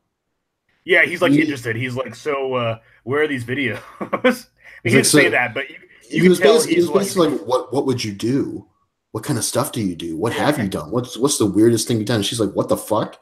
You're a cop. Why are you talking to me like this? You know, and that goes into the screenwriter's real experiences. Like she, you know, she's had scenarios like that play out in her life where people of authority have like tried to get under her skin in a way, and and that's not right. You know, that is a violation in and of itself. You know, and you know, on top of everything else that goes on in the movie, I'm trying to look up my I'm going to look up my Letterboxd review real quick, because the filmmakers or someone behind the movie saw my Letterboxd review and was like, "Yeah, we love this review, man. You know, you're right on." Shit, good for you. You know, they tweeted about it and everything, and I think I wrote, "Oh, here it is. Okay, this is what I wrote. The inevitable turn our digital selves will reach will not be a resolution, but a moshed Mobius strip. Answers will be tossed aside for quick gratification of the self, only to come around asking for more attention and danger. Burrows under the skin and irritates well enough only to begin again. What is the identity online? What is pleasure? Is there pain, or is that reserved for IRL in real life? The scariest thing of all is that our lead character cares not for these discoveries or the implications they arouse, but of her show and her ranking. And you know what? She's right." And then I end with a quote, or me turning a quote on its head, not with a whimper, but with a stroke. So instead of not with a whimper, but not with a bang, but with a whimper or whatever, I'm like, not with a whimper, but with a, you know, with a stroke of the cock, you know. But or of the keyboard, whatever you want to kind of stroke. that was what I was getting at. It could be it could be either side of the screen, you know. And it's a good movie. It's really good. It really. I definitely can say you guys have sold me on it, so I'm going to look into it. I think that's what we were trying to get at. Yeah, I think you should definitely watch. And what's weird too this year, I want to bring this up real quickly, is that I'm still finishing my top favorites of the year list. You know, for awards season, I had a couple days ago, I had to enter nominations for the Southeastern Film Critics Association, so I had to come up with something a little more quickly, but I'm still finishing, you know, my list, and I noticed that in my top 5, there's like 3 Netflix movies. That's fine. You know, and that surprised me. Or there was like 3 or maybe in the 10, there's like 5. I'm not sure, but I thought to myself, like, man, Netflix is really making an impression on people. It's really, you know, they're really going for it now. You know, it's not just now it's game time for them, you know, I guess. You know? So speaking of favorites, we've got a movie called The Favorite. Yorgos Lanthimos. My Favorite Martian, starring Christopher Lloyd. Yes. Yeah, of course, that one. Yeah. So that's the one. So The Favorite is I guess you could call it a comedy drama. You can call it a comedy. It's funny. It's very funny. It really what The Favorite is Mean Girls in late Renaissance England. Oh, yeah.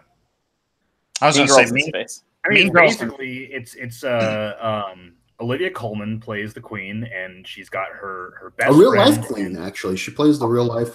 Yes, Queen Anne. Queen Anne. Okay. Her best friend, and what is her actual role? I mean, she basically runs the business at the castle, but is also kind of running the country behind the scenes. Okay, so Sarah Churchill, the Duchess of Marlborough, was a that's right. Yeah, she basically didn't have like an official title because they just didn't have official titles. But the fact is, because she had a long friendship with Anne, she was given a lot of power, and Anne essentially, because of where this movie takes off, Queen Anne is in very ill health, and her health is deteriorating rapidly, and so as a result, she's trusting more and more of the duties of court to Sarah. And that Sarah's played by Rachel Weisz, and basically she's the power behind the throne. She has so much sway behind what Anne does because Anne truly trusts her, at least at first.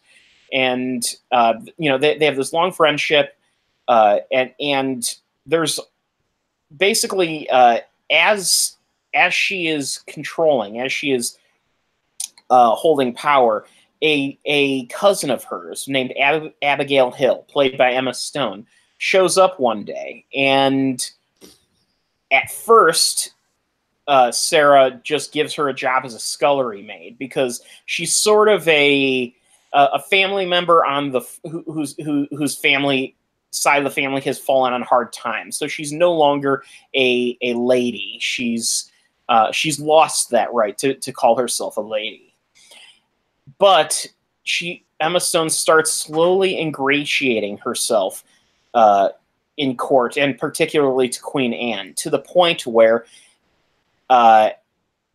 it becomes essentially a catfight between Sarah and Abigail as they each kind of pull for power and for influence over Anne.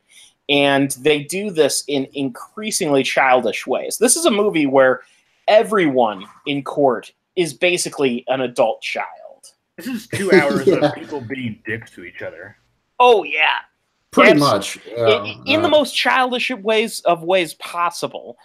I mean, it's and it's not just the rich and wealthy, because when Emma Stone's character is acting as a scullery maid, she's being hazed by the other scullery maids. They do things like they tell her to clean a floor, and they don't warn her in advance of what lye can do when you when you put your hand in it, which is burn you because it's acid. Right. That's not funny. That's got to be painful. Yeah. I mean, it's a funny moment in the movie. Yeah, it's funny in the movie, but it's not. I mean, for Emma for her character.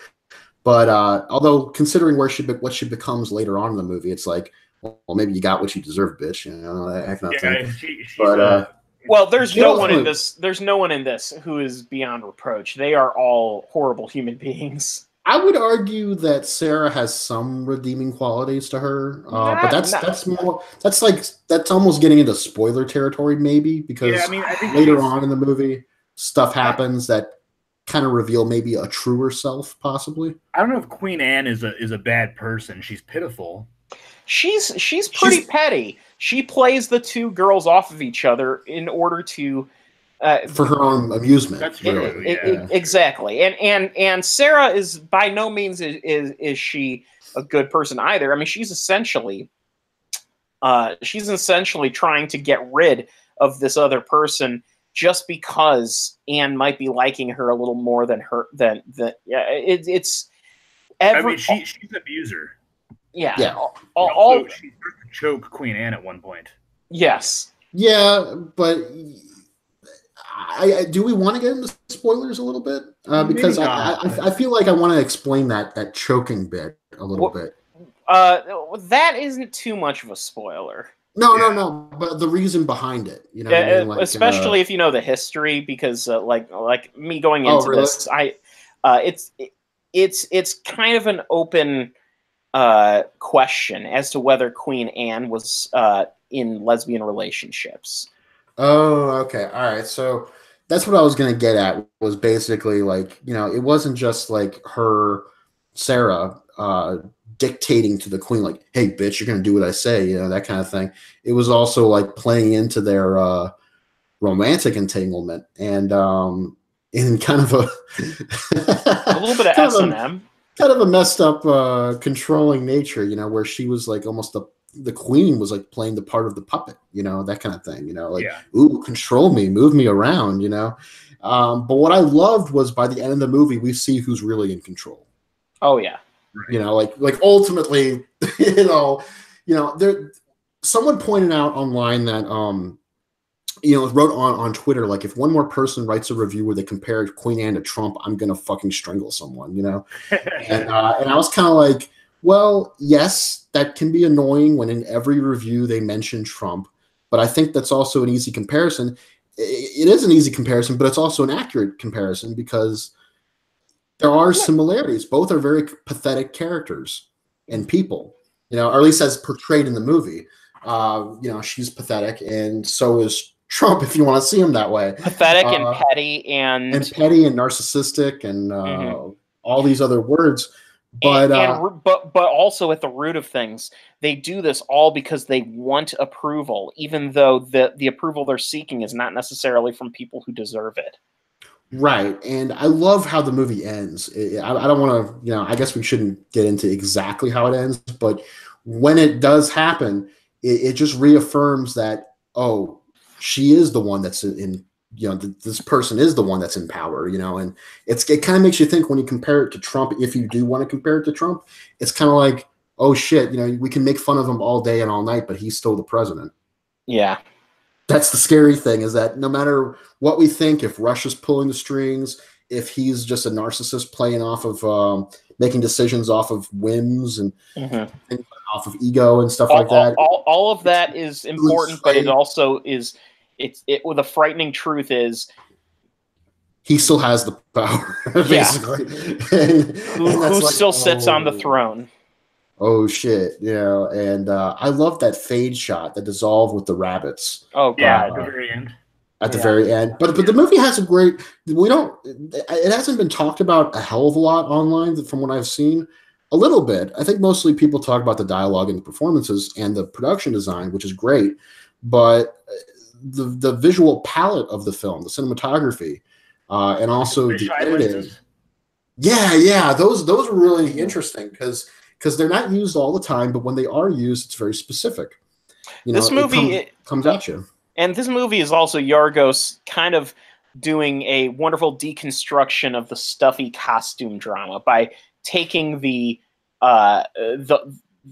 giving it a hard edge that those movies very rarely have. It's got a very dry hard edge, if I do say so myself. I mean, maybe not even dry. It's actually pretty aggressive, and the humor is dry. The humor is, but it's aggressive in how it's executed, how it's delivered. Like, for example, Nicholas Hoult, he plays one of the politicians in court and on the opposing party, and he wants to do influence on the Queen because he doesn't agree with the way she's handling the war with France. And so he finds a way in through Anna, and he does his own dealings and everything. But in his own conversations that he has with these people, I mean, he's treating everyone, not even. I don't think he has a single friend. Not even the guy who kind of becomes Anna's wife or Anna's husband. I was going to say wife. His husband, Billy Lynn. Well, she's the one who wears the pants. That's for sure. Yeah, she's the one that wears the pants. That's for sure. But so to speak, she doesn't really wear pants in the movie. But as far as I know, pantaloons. Pantaloons, possibly, yes. But but Nicholas Hoult treats everyone like he's just this big prick. He's such a horrible douchebag. Like there is not a single redeemable character in this entire movie. He's like if dude bros were a thing back then. You know what I mean? But worse, like, because he knows he's a dude bro. Like, that's me. Yeah. I'm gonna wear flip flops. I'm gonna wear flip flops to my job, bro. Would it surprise you at all to know that the real person that this character is based on was imprisoned a few years after the events this film takes place in? No, it doesn't surprise me. Yeah. Actually, I'm a little bit surprised because I was surprised that somebody didn't kill him before he got to prison.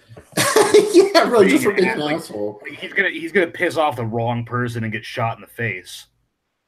But I loved how wacky the movie was. Like, I think one of my favorite scenes in the movie was the dance. That was a weird dance, wasn't it? This like plucky mandolin playing, and then the two characters are dancing with this weird thing, and all of a sudden the dude just starts break dancing. Yes, courtly dances from that time period are weird. But this was particularly weird. And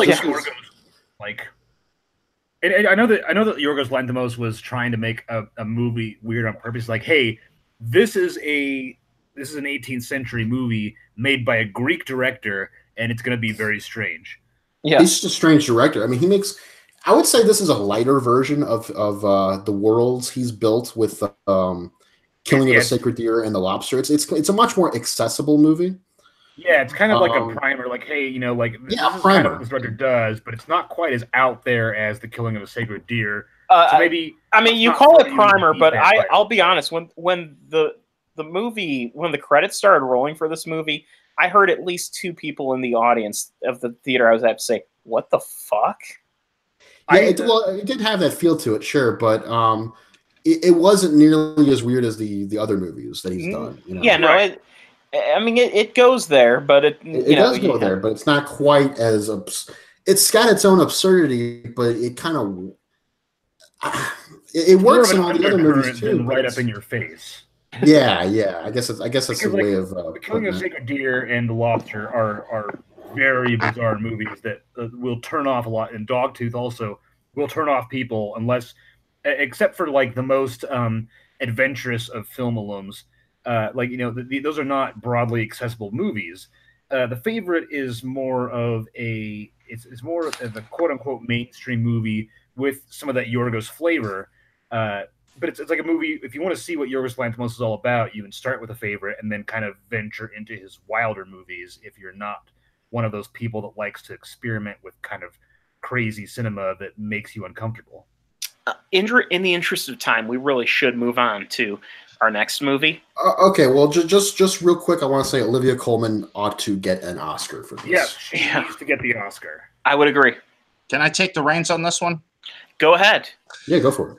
Spider-Man Into the Spider-Verse, 2018 animated Spider-Man movie released by Sony. Screenplay by Phil Lord and Rodney Rotham, who is one of the 3 credited directors on this. Christopher Miller is also in the producing role, so it technically is a Lord and Miller product. It's a Lord Miller production, yeah. It's part of their production company. But it's got more hands in the cookie jar, so to speak. You know, it's right. That Rothman also co-wrote 22 Jump Street. That is, yeah, okay. And also worked on the script for Grudge Match, which I did not see. I don't know if that was good or not. Oh, Robert De Niro, the De Niro, Stallone, Raging Bull meets Rocky movie. Yeah. People are going apeshit over this movie. Some people are calling it the best Spider-Man film of all time. Some people are calling it the best Spider-Man film since Spider-Man 2 by Sam Raimi. I'm one of those people. Yeah. Which camp are you in? Is it better than Spider-Man 2, or is it? No, I would say it's the best since Spider-Man 2. Okay, okay. Possibly, the Raimi films. I am feeling comfortable saying that it is the best Spider-Man movie. I'm probably right there with you because I'm pretty much a lifelong Spider-Man fan. But I will say those first 2 Raimi movies have a lot of charm and like. They hold up. They really do hold up. But I will pass the floor over to you guys because... Well, what's it about, Bill? Tell us. Well, Kingpin wants to bring back his dead wife and son, and he's concocted this way to bring a version of them from an alternate universe into their universe. And it all kind of goes to shit because Spider-Man gets involved and he's trying to stop it. The Spider-Man in the primary universe that we are viewing for this movie, he gets killed.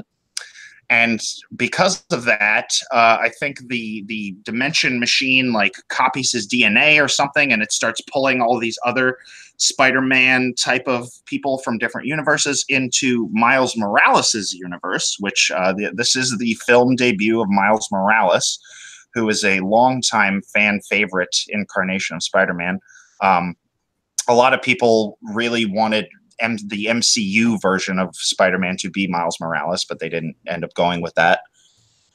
And I'm fine with that after seeing this. Right. Well, yeah, like Miles Morales is really the heart and soul of this movie, in my opinion, but we'll get into that. Well, he's a central character. Yeah. So... we'll get into the other details as we go on with the discussion, but I turn the floor over to you guys because that's really like the meat and potatoes. Okay. I adore this movie. It is me too. So this was an absolute blast. Good. I don't want to oversell it, but this is a nearly perfect superhero movie, and I can't say I've said that since Spider-Man 2. It's probably my favorite animated movie since the Lego Movie and Anomalisa.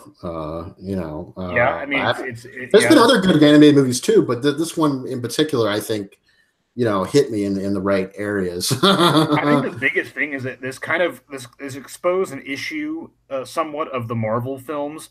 Is that the Marvel movies are so good on spectacle and like really big things happening and this very honestly unprecedented connective tissue of a cinematic universe, but they don't have as much heart as they could, like, because this movie has an absolute wealth of heart that the MCU doesn't have. I want to address that, which is that, like, a lot of times this more happens to me with TV shows than movies, but it can happen with movies where, like, if I'm watching and I'm following a character and then all of a sudden there's that, like, great, character developing moment, like serotonin will release in my brain. And I just have this fucking yes, like fuck yes type of feeling.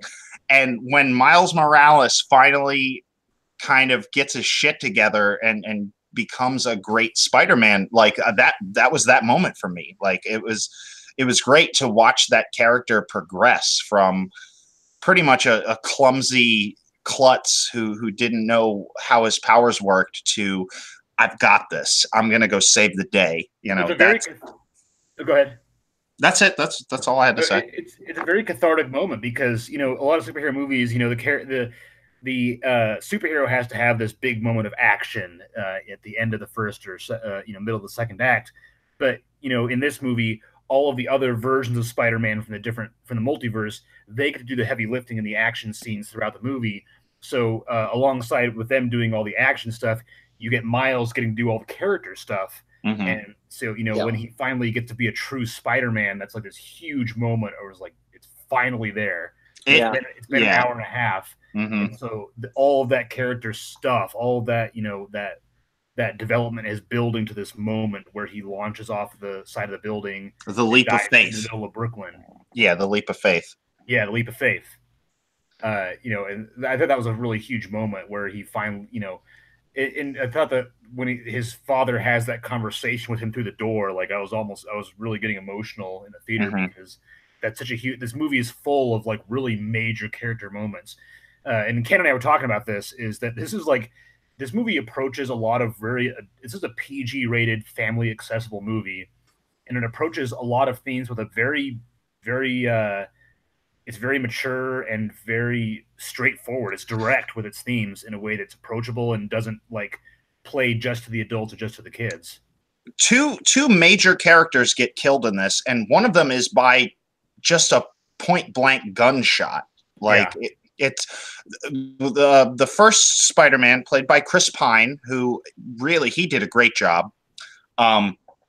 He gets killed in the whole dimension hopping experiment. He basically gets curb stomped. Yeah, Kingpin fucking slams his fist down on him and probably crushes his fist. But the death of the Prowler, and again, so like go see this movie. It's fucking great. I think we can all agree that it's great. The rest of this review is probably going to be spoiler heavy. He says 2 seconds after giving away a spoiler. I know. I didn't mean to. It's not that big of a spoiler. No, yeah. So yeah, the death of the Prowler to me was like he gets hit and he does like, and I was like, who killed him? What did he get hit by? And then you see Kingpin with a gun, and I was like, oh shit! Like that was really cool to me because it wasn't like a laser or something otherworldly. Like he fucking shot him. Yeah, like he pulled out a gun and put a bullet in that dude. Yep. I thought that was really bold. That was a total Mufasa Lion King moment. Yeah. Yeah. Both of the deaths in the movie were directly from the villain. It's interesting. The main villain is directly responsible. Sometimes they'll like dole out the deaths to their lackeys. Mm-hmm. That's something else that makes the Kingpin particularly threatening as a villain. Is he is hands-on, literally. Yeah. And he's so big in this movie. Like, there, some lady in my audience like laughed out loud when they first showed the Kingpin. Yeah. Oh, really? This movie has an interesting animation style. I don't know what you would call it. There was a lot of times where I couldn't tell if if something was animated in 2D or 3D, and I liked that a lot about it. Well, Some of it style animated in 3D. Yeah, because you could tell some of the images on certain parts of the screen had like an edge to them, like a line that was kind of like analog 3D. Well, not unlike You know the what I mean? Lego Movie, there's sort of a pseudo stop motion aspect to a lot of it too. Yeah, okay. There kind of is a little bit of I can see that. I Yeah. don't see that, but I can see what you're saying. It makes me think of like flipping comic pages. Yes. Like, Well, there definitely is a lot of the looks like a whole. comic book. It does look like a comic book. There's definitely a lot of use of panels within Panels the frame. and the pop-up text. The pop-up text, definitely. This movie made me feel like an Edgar Wright movie, like Baby Driver or Scott Pilgrim specifically. Scott Pilgrim, yeah, Scott Pilgrim especially, yeah. Especially that one. Yeah, go ahead. Well, one of my favorite uses of the sound effects, like when somebody gets punched, you get a blap. During the escape from the lab sequence, Peter Parker throws he like chucks a bagel at one of the scientists. When it hits him in the face, the little sound effect just says bagel. Yeah, I do want to point out, in terms of sound design, this is like the smallest little thing that maybe I'm the only one that noticed, but there's a scene where Spider-Man Noir, Spider-Ham, and the anime girl are like jumping down a vent. Mm-hmm. And they all have specific different sound effects for their jumps. Yes, I heard that too. That tickled me to death because I was just Parker has like a very distinct anime sound when he comes down the vent. Yep. On top of that, too, the different Spider-Men have their own animation style to how they're drawn. Like the anime girl looks definitely like she came out of an anime, and she even talks like the way her mouth movements are. And then Spider-Man Noir looks like he was drawn out of a Will Eisner comic or something. Yeah. He's that looking. By Penny Parker's mouth, you mean that like with an American translation of an anime movie, her mouth is synced up to her lines, right? Yeah, exactly. Now, you know what I learned I wonder today? if the Japanese language version of this movie, is synced to her voice. That would be interesting. I bet it is. That seems like a clever thing they would do. Yeah. You know what I learned today that I did not know? Penny Parker, the anime mech Spider-Man girl, created by Gerard Way of My Chemical Romance. Whoa, no kidding. Oh, really? Yeah, for real. For real. He's got his graphic novel, The Umbrella Academy. That series is on Netflix next year. It's coming to Netflix, yeah. Yeah. So what I learned when I saw the movie was that Penny Parker was a thing that existed. Oh, yeah. I didn't know anything about her, yeah. So, how were you familiar with Spider-Ham at all? Because I've been obsessed with that series for years now. I've heard the name and I've seen it, but I read up on Spider Pig. Or is it Spider Ham? Spider Pig is copyright Simpsons. Okay, so Spider Ham. I read up on that after I saw the trailer for this movie, and I learned I got a deep dive into the Wikipedia page, and what the fuck were they on when they? Oh, you had Iron Mouse. You had the Hulk was a bunny. I don't remember what his name was. I used to read those comics. Like I loved them. I thought they were hilarious. But by the way, it just dawned on me. Do you think that joke in the Simpsons movie about Spider Pig was originally Spider Ham, and then someone pointed out to them that Spider Ham was a property that existed and they couldn't do it? I doubt it. I don't think so. It's somebody who would already know about that. I don't know. Matt Groening's a big Captain Beefheart guy, so he's definitely into obscure media. Yeah. But how old is Spider-Ham? When did it come out? The 90s? The 70s. Yeah, it was it's really? old. It's a lot older than you probably realize. Ken. Wow. I love the anvil joke in this movie where he drops an anvil on one of the bad guys. I do want to talk about that because it was like interesting. Like because before that he was just all one-liners pretty much, but then you get to see him in action and he's using these cartoony props to fight the Scorpion. First you got the anvil, but then you have the hammer. He pulls out the mallet and he hits him and it's like blammo, and the words like appear on the screen and it's like, oh dude, I loved it so much. Gives Miles the mallet. It's like, here, it'll fit in your pocket. It'll fit in your pocket. Yeah. Yes. Because cartoon logic. And one of the other great. Oh, so by the way, Spider-Ham is voiced by John Mulaney in this. He does a great job. One of the other great lines he has is when Peter Parker's prep school roommate see all of the Spider-Men at once, and John Mulaney. You mean Miles Morales' prep school? What did I say? Peter Morales? You said Peter Parker. Oh, I said Peter. Either way, so Spider-Ham is like, do animals talk in this universe? I don't want to freak him out. Yeah, right. That was pretty good. I also loved the Nicolas Cage as Spider-Man Noir. When Miles I'm a PI in sometimes I burn the match down to my fingers just to feel something. He's got a lot of he has a lot of funny lines in this, but for me, I think the fact that he can only see in black and white, and he's asking the other characters like, "What color is this Rubik's cube? Is this purple?" And then he solves at the end. And it's like, well, he probably doesn't even know that he solved. Right. I think my favorite line from him was when Miles reveals that his uncle is the Prowler, and Spider-Man Noir is like, "That's a super hardcore origin story." Yes. Yeah, that's a good one. That's a good one. The one they're like all huddled together while Miles is off to the side, and he's like, he can hear us, right? Yeah. He's watching us talk about him. He's watching us talk about him. That's the line. Miles was speaking of which, how fucking dope is it that Peter Parker in this universe, Chris Pine's Peter Parker, has a spider cave, and Aunt May is basically Alfred. Aunt May was weird, but like it worked. It did. She kicks the fucking door down and she hits Tombstone with a fucking baseball bat. Yeah, that was cool. Yeah, I have to say, would anyone have been shocked if like Rick and Morty showed up somewhere in this? Because the whole Spider-Verse logic definitely adheres to Rick and Morty style. Again, they're trying to market this to all ages, so there's really not a likely possibility that would happen. But it is, the whole, I think that would hurt it a little bit. Yeah, it would. It would. I mean, I would not have wanted it to happen, but if it did, I would not have been surprised. All of a sudden, a portal opens up, and Jay and Silent Bob come out. They're like, "Ladies, ladies, ladies! Jay and Silent Bob are in his house." It's like, oh god. One interesting thing that I saw. What?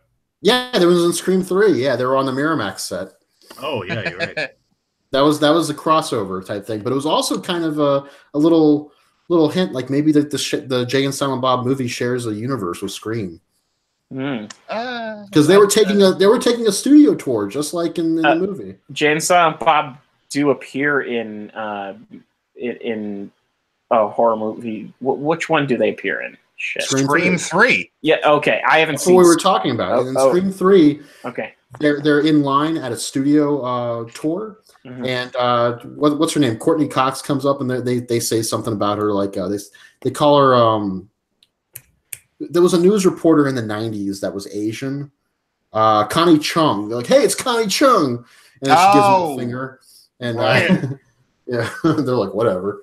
Yeah. One thing that I thought was really interesting in this movie is that every single major character grieves. They struggle with loss because the whole reason Kingpin is you're talking about and opening the multiverse is that his wife and his kids saw him fighting Spider-Man, and they tried to get away from him. They drove away and they got killed, and so every character. Well, that's okay. So it doesn't really make sense that you would blame Spider-Man for that, because it's like that they left because of what you did, and that's the point. But Kingpin doesn't see it that way.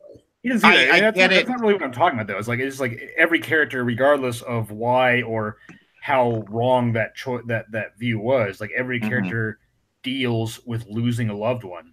Mm-hmm. That's the thing. I wouldn't even say he necessarily blames Spider-Man 100% for it. He hates Spider-Man as it is, and so that's just an excuse for him to get his emotions out. Right. Yeah. That makes sense. Because ultimately his goal isn't, he's not trying to kill Spider-Man. He's trying to, get his family back, and the fact that Spider-Man's interfering, that's why he tries to kill Spider-Man. Yeah. In terms of what Hawk was referring to, there's a really great line where Miles tries to guilt the alternate universe Peter Parker by quoting Uncle Ben. He says, "With great power comes," and then Peter Parker's like, "Don't finish that sentence." Mm-hmm. That was Peter B. Parker. Yeah, Which I love. Peter, I love that. It was like, oh, there's an A Parker and a B Parker. Well, So, I think I could be wrong, right? But and Hawk can back me up on this because I think he knows comics a lot better than you guys do. The Chris Pine version of Spider-Man was blonde, and that's probably a reference to the Clone Saga and Ben Reilly, who dyed his hair blonde to distinguish himself from Peter Parker. Ben Reilly was Scarlet Spider, right? Yes. Okay, yeah, I think so. I believe that was a. I mean, it wasn't implied that it was Ben Reilly. I just thought it was like a little reference, like a and not to mention my aforementioned reference to Rick and Morty, which is in infinite universes with infinite possibilities, anything is possible, and so there's probably infinite iterations of Peter Parker. There's probably an A, B, C, D, we F, G. we see a bunch of them. Well, yeah, not to mention that so the Peter B. Parker is probably the true Peter Parker because Peter Parker is not blonde in the Spider-Man that we know. So the Peter B. Parker played by Jake Johnson. Jake Johnson, thank you. Yes. He comes from the Spider-Man universe that we know. Because the Miles Morales universe is an alternate universe that we haven't seen before. Once again, the Shaun of the Dead reference, it's not Shaun of the Dead, it's from Dusk Till Shaun. So everything, and it's not FedEx, it's Red X, and like everything's different in Miles' world. So I guess, you're probably right. We're led to believe that Peter B. Parker, I guess is we're calling him now. It's probably the same Raimi Parker, yeah. That's probably our universe. Well, you do see the Chris Pines version of Spider-Man. He does the subway thing from Spider-Man 2. He does the dance from Spider-Man 3, and they make a joke about that. Sure, but, which tells me here's the thing. That's maybe Marvel's way of saying that the Sam Raimi Spider-Man movies were a different universe than the ones that we're currently seeing. Yeah, yeah. Okay. They should have had Toby. They should have had Tobey Maguire voice one of these guys, don't you think? Maybe. That's not. It wasn't a big deal for me. But it's not a big deal. On the Chris Pine Spider-Man, to be honest, like you think it would have been better if he was Tobey Maguire? What? No love for Andrew Garfield? No, we don't talk about that. We don't talk about how. Spider-Man 3 is better than Andrew Garfield. A guy named Mark Webb couldn't make a good Spider-Man movie. What the fuck? You know what? I don't hate the Amazing Spider-Man movies as much as everybody else seems to. Me neither. I don't. One isn't as bad. 2 is just terrible. On this very show, I gave it a semi-good review. Number 2. That's the thing. I don't think 2. That's the thing. Amazing Spider-Man 1 and 2 are not. They're not particularly terrible, good. But they're also not. The problem is they fail utterly to accomplish the one thing that they need to, and that is they tried to set up this whole universe. I have a lot of problems. I have a lot of problems with both of those movies. I really love the idea. So the Amazing Spider-Man 1, not to go off on too much of a tangent, but Mark Webb had a really interesting idea to build off this tangent that Peter Parker was genetically different from birth because of his parents who were experimenting on stuff, and like all this different stuff, like this huge conspiracy thing, and then Sony was like, no, Sony had him rein it in heavily, like. The Amazing Spider movies are not Mark Webb's visions because he had this whole different idea about Spider-Man being experimented on and all this different shit. But then Sony just wanted Spider-Man 1 again. Sony wanted their own fan force stick where we hire a guy to do a thing and then we say, no, you can't do it this way. You can't do it that way. We're going to hinder everything that you want to do with this. And we're going to make it so we can sell it to the people, the popcorn munching idiots that go see these Spider-Man movies. Okay. Yeah, we could have had a really interesting Mark Webb Spider-Man, without Sony's interference because he had. I would be interested to see that. Yeah. Yeah, I would be interested to see that. The biggest problem I have with the Amazing Spider-Man movies is that when Electro was created, he fell into the vat of eels. The electric eels healed the gap in his teeth, and that was really stupid. Yeah, that was horrible. That was the one travesty of those movies. No, it wasn't using Mumford and Sons for that montage. Wait, that was Mumford and Sons. That was. I don't know who it was. I don't know who it. I don't. That Really was, that was Philip Phillips. Yeah, and they also Either used way, phosphorescent for another one, and Yeah. that was one of the most on the nose montages I've ever seen. Like in a movie. when he's like sad for a minute, and then he investigates the death of his parents. Yeah, and he's the like, song. will I ever know the truth or something? The song is the lyrics to the song are like, for you, keep on searching for you. Yeah. It's For You by Philip Phillips. It's pretty fucking bad, yeah. Oh god, it's so bad. But getting back to Into the Spider-Verse real quick, real quick. This is the primary discussion, my friend. But we've been talking about the other fucking. We have. So. Let's just. I want to talk. I want to talk. Music. Yeah. Well, hang on. I want to talk really quick about the Stan Lee cameo. Oh yeah. And how that almost made me cry. Because there's this one moment, not because he's dead, but because he says this one line. Like Miles is like, "I think this costume's too big for me," and then Stan Lee's like, "Oh, you'll grow into it." Or he said, didn't he say it always fits eventually? Yeah, it fits eventually, something like that. Yeah. And or maybe he said both, and he said it in such a way where it's like he knew, like wink, wink, wink. Yeah. Like I know. The line that got me was this was after Peter Parker of this universe has died, and the whole city is mourning, which plays that I saw of everybody in this movie has to deal with grief and loss. And Miles buys the costume, and Stan Lee, as the cashier, says, "I'm gonna miss that guy." Yeah. In terms, Hawk, you brought up the soundtrack to this movie, which Daniel Pemberton is a fucking boss. I'm not talking about the score. I'm talking about the use of pop music, which I at times found a little intrusive and out of place. Okay. It didn't take me out of the movie, and I don't hate them. Like I'm not going to give the movie negative points because of it, but like there's a goddamn Post Malone song in this, and I was just like, why the fuck is Post Malone in Spider-Man? Like even if good. They're not bad songs. It just really felt like they were throwing in hip pop music. You know what I mean? Like some of it did feel out of place to me. But isn't that the character of Miles though? He's a young teenager who likes that kind of music. I mean, the song he uses to go to his like chill place when he can, where he's singing it while he's on the ceiling and he can't get his hands off. Like that worked fine. I didn't have a problem with that.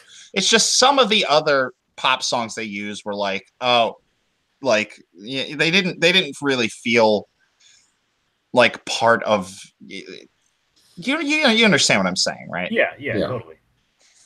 But I didn't have too big of a problem with that. But I actually, I'm not gonna sit here and harp on it. Like I loved this movie. I absolutely 100% love this movie. I just did that was a point where I was watching and I was like, ooh, Sony people were probably like, put a pop song here. I don't know. I agree with Bill. I thought it was kind of in line with Miles and his culture and personality. I don't know who Post Malone is, so that's What did you guys think of the score? Great score. I didn't notice it. Terrific score. I mean, because Daniel Pemberton, I first learned about him from King Arthur: Legend of the Sword, which was a really bad movie, but that movie has a really fucking dope soundtrack. The Devil and the Huntsman, I think, is the song. Like it has vocals to it. It's a really cool song. Sorry. What? I was doing Led Zeppelin, The Immigrant. Yeah. Oh no, yeah, I'm talking. What does it do with King Arthur? He comes from a land of ice and snow. Come from a land of the ice and snow. I still don't get the connection between King Arthur and doesn't matter at this point, does it? I don't either, but that's fine. All right. Yeah, all right. Just ignore me. Just ignore me. Pemberton's score, it's got a lot of really big orchestral stuff, as well as a lot of percussion that reminded me of like Birdman. It kind of feels very in line with the culture of the area that Miles lives in. And I also thought the Prowler's theme is fucking scary. Yeah. This movie has jump scares involving the Prowler, and that motherfucker is very frightening. And the score is actually on Spotify as of 2 days ago. And definitely, I would definitely go check it out. Like it has some great. It's like a 45 track list. Like it has every piece of music in the movie, as far as I know. It's very, like a lot of the emotional beats of the film are really highlighted by Daniel Pemberton's score, and kind of the things he does with it. It just has all these great moments where he really experiments with synth and electronics and percussion and just regular orchestral stuff that made it probably one of my favorite scores of the year, if not my favorite. I have to think about it, but it's way up there. I think, and I could be wrong, I'm just predicting here, but Spider-Gwen is about to make Sony some money. The way you're saying that makes it seem like you're implying something else. Well, no. I'm saying she was great in this movie. She's a good character. I honestly was only really familiar with her by proxy before I saw this movie. Okay. But I always liked the idea of it. I always thought like, oh, that's really cool. Like, and apparently Peter Parker becomes the Lizard in her universe, which is no, really he died in her universe. He died in her universe. Yeah, but he becomes the Lizard before he dies, right? No, he's just Peter Parker. They show no. They show that in the movie. They show it in the movie. Like she kicks him as the Lizard, and you see his shadow, and it morphs back into a human being. Huh? I didn't catch. I didn't see that at all. Yeah. I saw it like an hour before we started recording. So. Okay. Well, all right. I'm probably going to go watch it again tomorrow, to be honest with you. From what I've been told, Peter Parker becomes the Lizard in the Spider-Gwen universe, and she, I almost called him Dennis Leary. Her dad. I almost called him Dennis Leary. She saves her dad from getting killed, but she can't save Peter from getting killed because he becomes the Lizard. Now, again, I haven't read these comics, but I do remember that visual in the Spider-Verse movie, which is that like when they're doing her origin story, you can see the silhouette of the Lizard, and she kicks him, and then he turns back into Peter Parker, and that's how he dies, I guess. But from what I understand, Sony's like gung ho, like they're ready to go with Spider-Gwen shit because they, I guess Amy Pascal wanted to do like a female superhero team up thing. If they do Spider-Gwen, do you want them to do it in the animation style of Spider-Verse, or do you want it live action? I want everything in the animation style of Spider-Verse. I would tend to agree because I think there's just more you can. The mix of CG and 2D gets to the point where like it's blurry. Like there's certain points where I can't tell if something's 3D, and it's fine. That's not a complaint. Like it looks fantastic.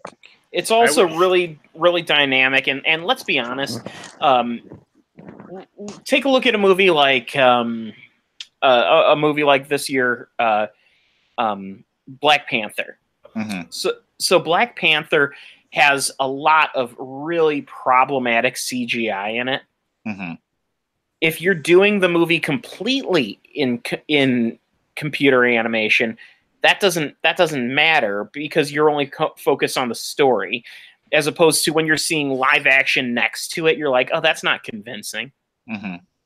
I wish the re-release of Schindler's List last weekend was animated like Into the Spider-Verse. Oh God, that'd be weird. That would be weird. Also, Bill, you're correct. Peter Parker is the Lizard in the Spider-Gwen arc.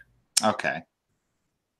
I just heard that from like other YouTubers that reviewed this movie and were familiar with the comics and stuff. But I did notice that visual in the film. Actually, Hawk, they could technically do something like that. I don't know if you're familiar with the comic book Mouse. Mouse? Maus. Oh yeah, right. It's a Holocaust comic book. Yeah. And it is incredibly dark and disturbing. It's pretty fucked up. Yeah, it's basically it's a graphic novel by Art Spiegelman, and the whole concept behind it is to present the Holocaust, in comic book form, and it's completely earnest. So what I'm saying is if they wanted to, I know you meant that as a joke, but if they wanted to, because of the graphic novel nature of it, you could make a Holocaust story based on a popular comic book. That would be interesting, yeah. It would be. It would be. But it's never going to happen because can you imagine like Oh God, the backlash that would get. Well, not even the backlash. If you did an earnest adaptation, I think it'd work. But who's going to fund this? Yeah, animation's expensive. Yeah. Yeah, this movie's budgeted at $90 million. Let me see. No, it is. It is. Trust me. $90 million budget. It made $35 million this past weekend, which makes it the highest grossing animated opening for a December release of all time, which overtook Sing from last year, which made $34 million. Sing was a total garbage fire. Sing. I don't like that movie. Wait. Sing is also by Sony Pictures. Is this the only good Sony Pictures? Sing was Illumination. Oh shit, you're right. Well, okay. Aren't they owned by Sony, or am I wrong? No, they're not. They're Universal. Oh, okay. Well, the point is, Sony Pictures animation sucks. Usually. Except for now. Like, from the studio that brought you the Emoji Movie. The Emoji Movie, Hotel Transylvania, which was it. Goddamn waste of Gendy Tartakovsky's talent. Thank God he left and went to do Samurai Jack. Like, oh my! I'm sorry. I don't mean to completely derail this. No, I want to know. Does this have to do with Sony Pictures? Jenny directed Hotel Transylvania 3, did he not? Finish you guys. Finish your thought because I have something. Finish you guys. Use guys.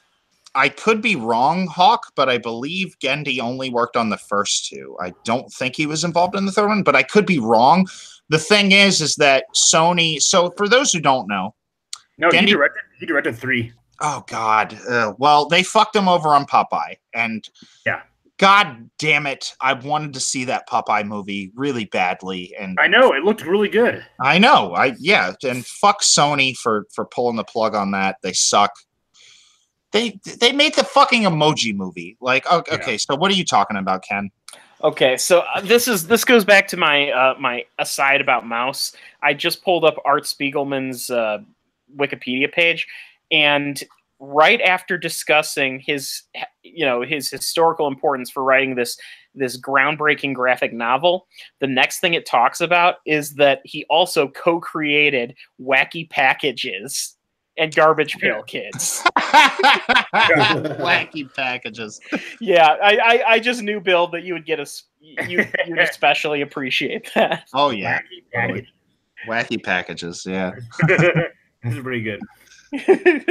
Sorry, I didn't mean to derail things, but it's just like, can you believe that? Like, groundbreaking Holocaust literature, Wacky Packages. That is, you know what that is? That is a creator with a lot of range. Exactly. That's not Karma. That's Kramer. The other thing I wanted to point out about this movie is that I saw. I feel like sometimes I'm shilling for AMC, but I saw this with A-List, and it was in Dolby, and this movie is terrific in Dolby. Mm-hmm. Because every punch, every like loud thing, like Dolby has the subwoofers in the seats. So every time someone gets punched, you feel the thump right behind you in the seat that you're sitting in. And it kind of just adds to the spectacle of the movie. Which is, if I can find another Dolby showing tomorrow, I'm going to be seeing it again with A-List. We've talked a lot about the more goofy incarnations of Spider-Man that appear in this, but I want to talk about Peter B. Parker, who again, the theme of loss. The theme of loss, yes, but also the theme of sort of being a mentor. The theme of letting yourself go. No. His sort of like, he kind of realizes, like, because of the fact that Chris Pine's Spider-Man is dead, that he has to train Miles. Right. And he's reluctant at first. He's never like an asshole about it, which I really appreciated, because you get a lot of these, especially kids movies, where it's like Hercules by Disney, for example, where Danny DeVito as Phil is like, oh, I don't want to train you. Get the fuck out of here. Peter B. Parker is like, he's invested. He understands the stakes of what's going on, but at the same time, he's a fat, schlubby Peter Parker, you know. And that scene in the diner, man, that scene in the diner is great. Like, he's just wolfing down cheeseburgers and shit. Like, yeah, we're gonna get to training real soon. You gonna eat that? Burger? He's like, always remember to put baby powder in your suit. Yes. Oh yeah, the baby powder thing is terrific. So you don't chafe. That's it. That's all you need to know. I mean, hey, chafing ain't no joke. Very true. He's wearing fucking sweatpants. and he's like, "Are you wearing She calls him sweatpants?" on it. He's like, "Yeah." Yeah, it's a fantastic movie. Like it for a Sony picture, it's like with the track record they've had over the past few years. Wow, like it got knocked the fuck out of the park. Like they did, like it's and like you said, it's crazy. Like you get Sony pictures where they make all this bullshit, and then it comes to the point where you see a movie trailer and you see the Sony logo before it or the Sony logo before a movie, and you're like, ah, fuck. You just groan, yeah. You're like, no, like Hannah Grace. I was like, Hannah, this might be pretty good. And then it was like, oh, it's a Screen Gems Sony production. Like, fuck. That reminds me. I don't want to review this. And then Into the Spider-Verse just comes in and fucking snipes the title of best superhero movie of the year away from Infinity War. It's like, nope, it's mine. It's the best. It's the best superhero movie of the year. Yeah, I completely agree. The thing, I have a similar story about that, which is when I went to go see Scott Pilgrim versus the World in the movie theater. This was right after The Last Airbender had come out, and they played a trailer for Devil. Oh no! Well, here's the thing: we're all in the theater watching this trailer for Devil. Oh, everyone's just laughing. Yeah, everyone's kind of like, this is dumb, and then the words come up on the screen from M. Night Shyamalan. The theater erupts into laughter. That was one of the greatest movie theater experiences of my life, because like everyone in the theater was on the same page. Like we were all cracking the fuck up at the fact that his name came up for the Devil trailer. I didn't hate Devil. Logan Marshall Green was in that, wasn't he? Was he? Is that the guy? Is that the Schnozberries guy from Super Troopers? No. No, that's the guy from Upgrade. That guy is in Devil, but I don't know his name. Logan Marshall Green. Different. No, dude. the Schnozberries guy is in Devil. The Schnozberry guy. Yeah. From Super Troopers. Oh yeah, he's in it too. Yeah, but so is Oh right. I need to watch Super Marshall Troopers. I need to watch Super Troopers 2, so I have something to put on my worst of the year list. Here's the thing: it's bad, but it's honestly not worst of the year bad. It's just kind of it's slightly better than most decade later sequels. Yeah, it actually does have some legitimately funny moments in it too. I'm having honestly a hard time putting together a worst of list. I don't think I saw enough movies this year. Oh yeah, I can help you guys out with that. Just okay, yeah, I'll just give us a list of stuff. Yeah, okay.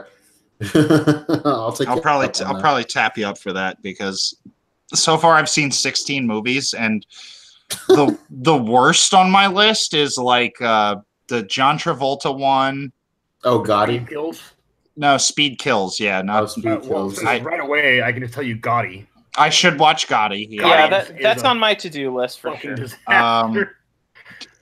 Honestly, I've come around to it, but if I don't have enough movies at the end of the year, Beverly Luff Lynn is going to make the worst of list. Oh no! Yeah, I've come around to it. I honestly, me and Hawk have had some discussions about it. I'm not as hateful about it as I was. But you want to see other stuff, so that way that movie doesn't get. I hope to God. In fact, I'm probably just going to do a top 5 for worst this year. I mean, I'm pulling up my letterbox right now because I would hate to see Beverly Luff Lynn get on your worst of list, because I still do. I don't think it will. I don't think it will. For that movie. Oh, I saw the Happy Time Murders too, and that's fucking god awful. Yeah. Oh my god, they made a second one. What? A second what? You said I saw the Happy Time Murders too. I joke attempt. Bill, watch Life Itself. That'll get on your list.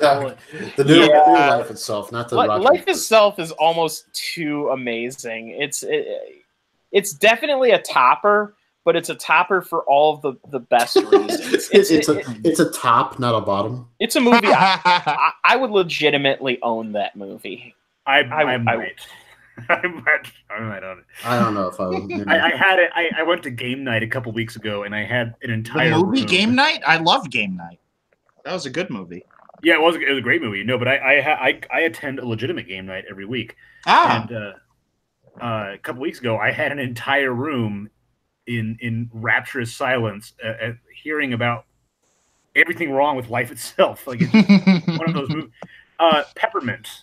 See Peppermint, because you'll hate it. You'll hate that I suggested it to you. You'll hate every second. And you'll be angry that I suggested that you watch it. I don't want to sit through any of these. Actually, AXL you might get a kick out of, because that movie. That's the robot dog movie. Monstrously shitty. You can't even say that without laughing. Eli Roth Death Wish, starring. Oh yeah. Oh no! Ew! The Bruce Willis. Oh god. Yeah. Jurassic World: Fallen Kingdom.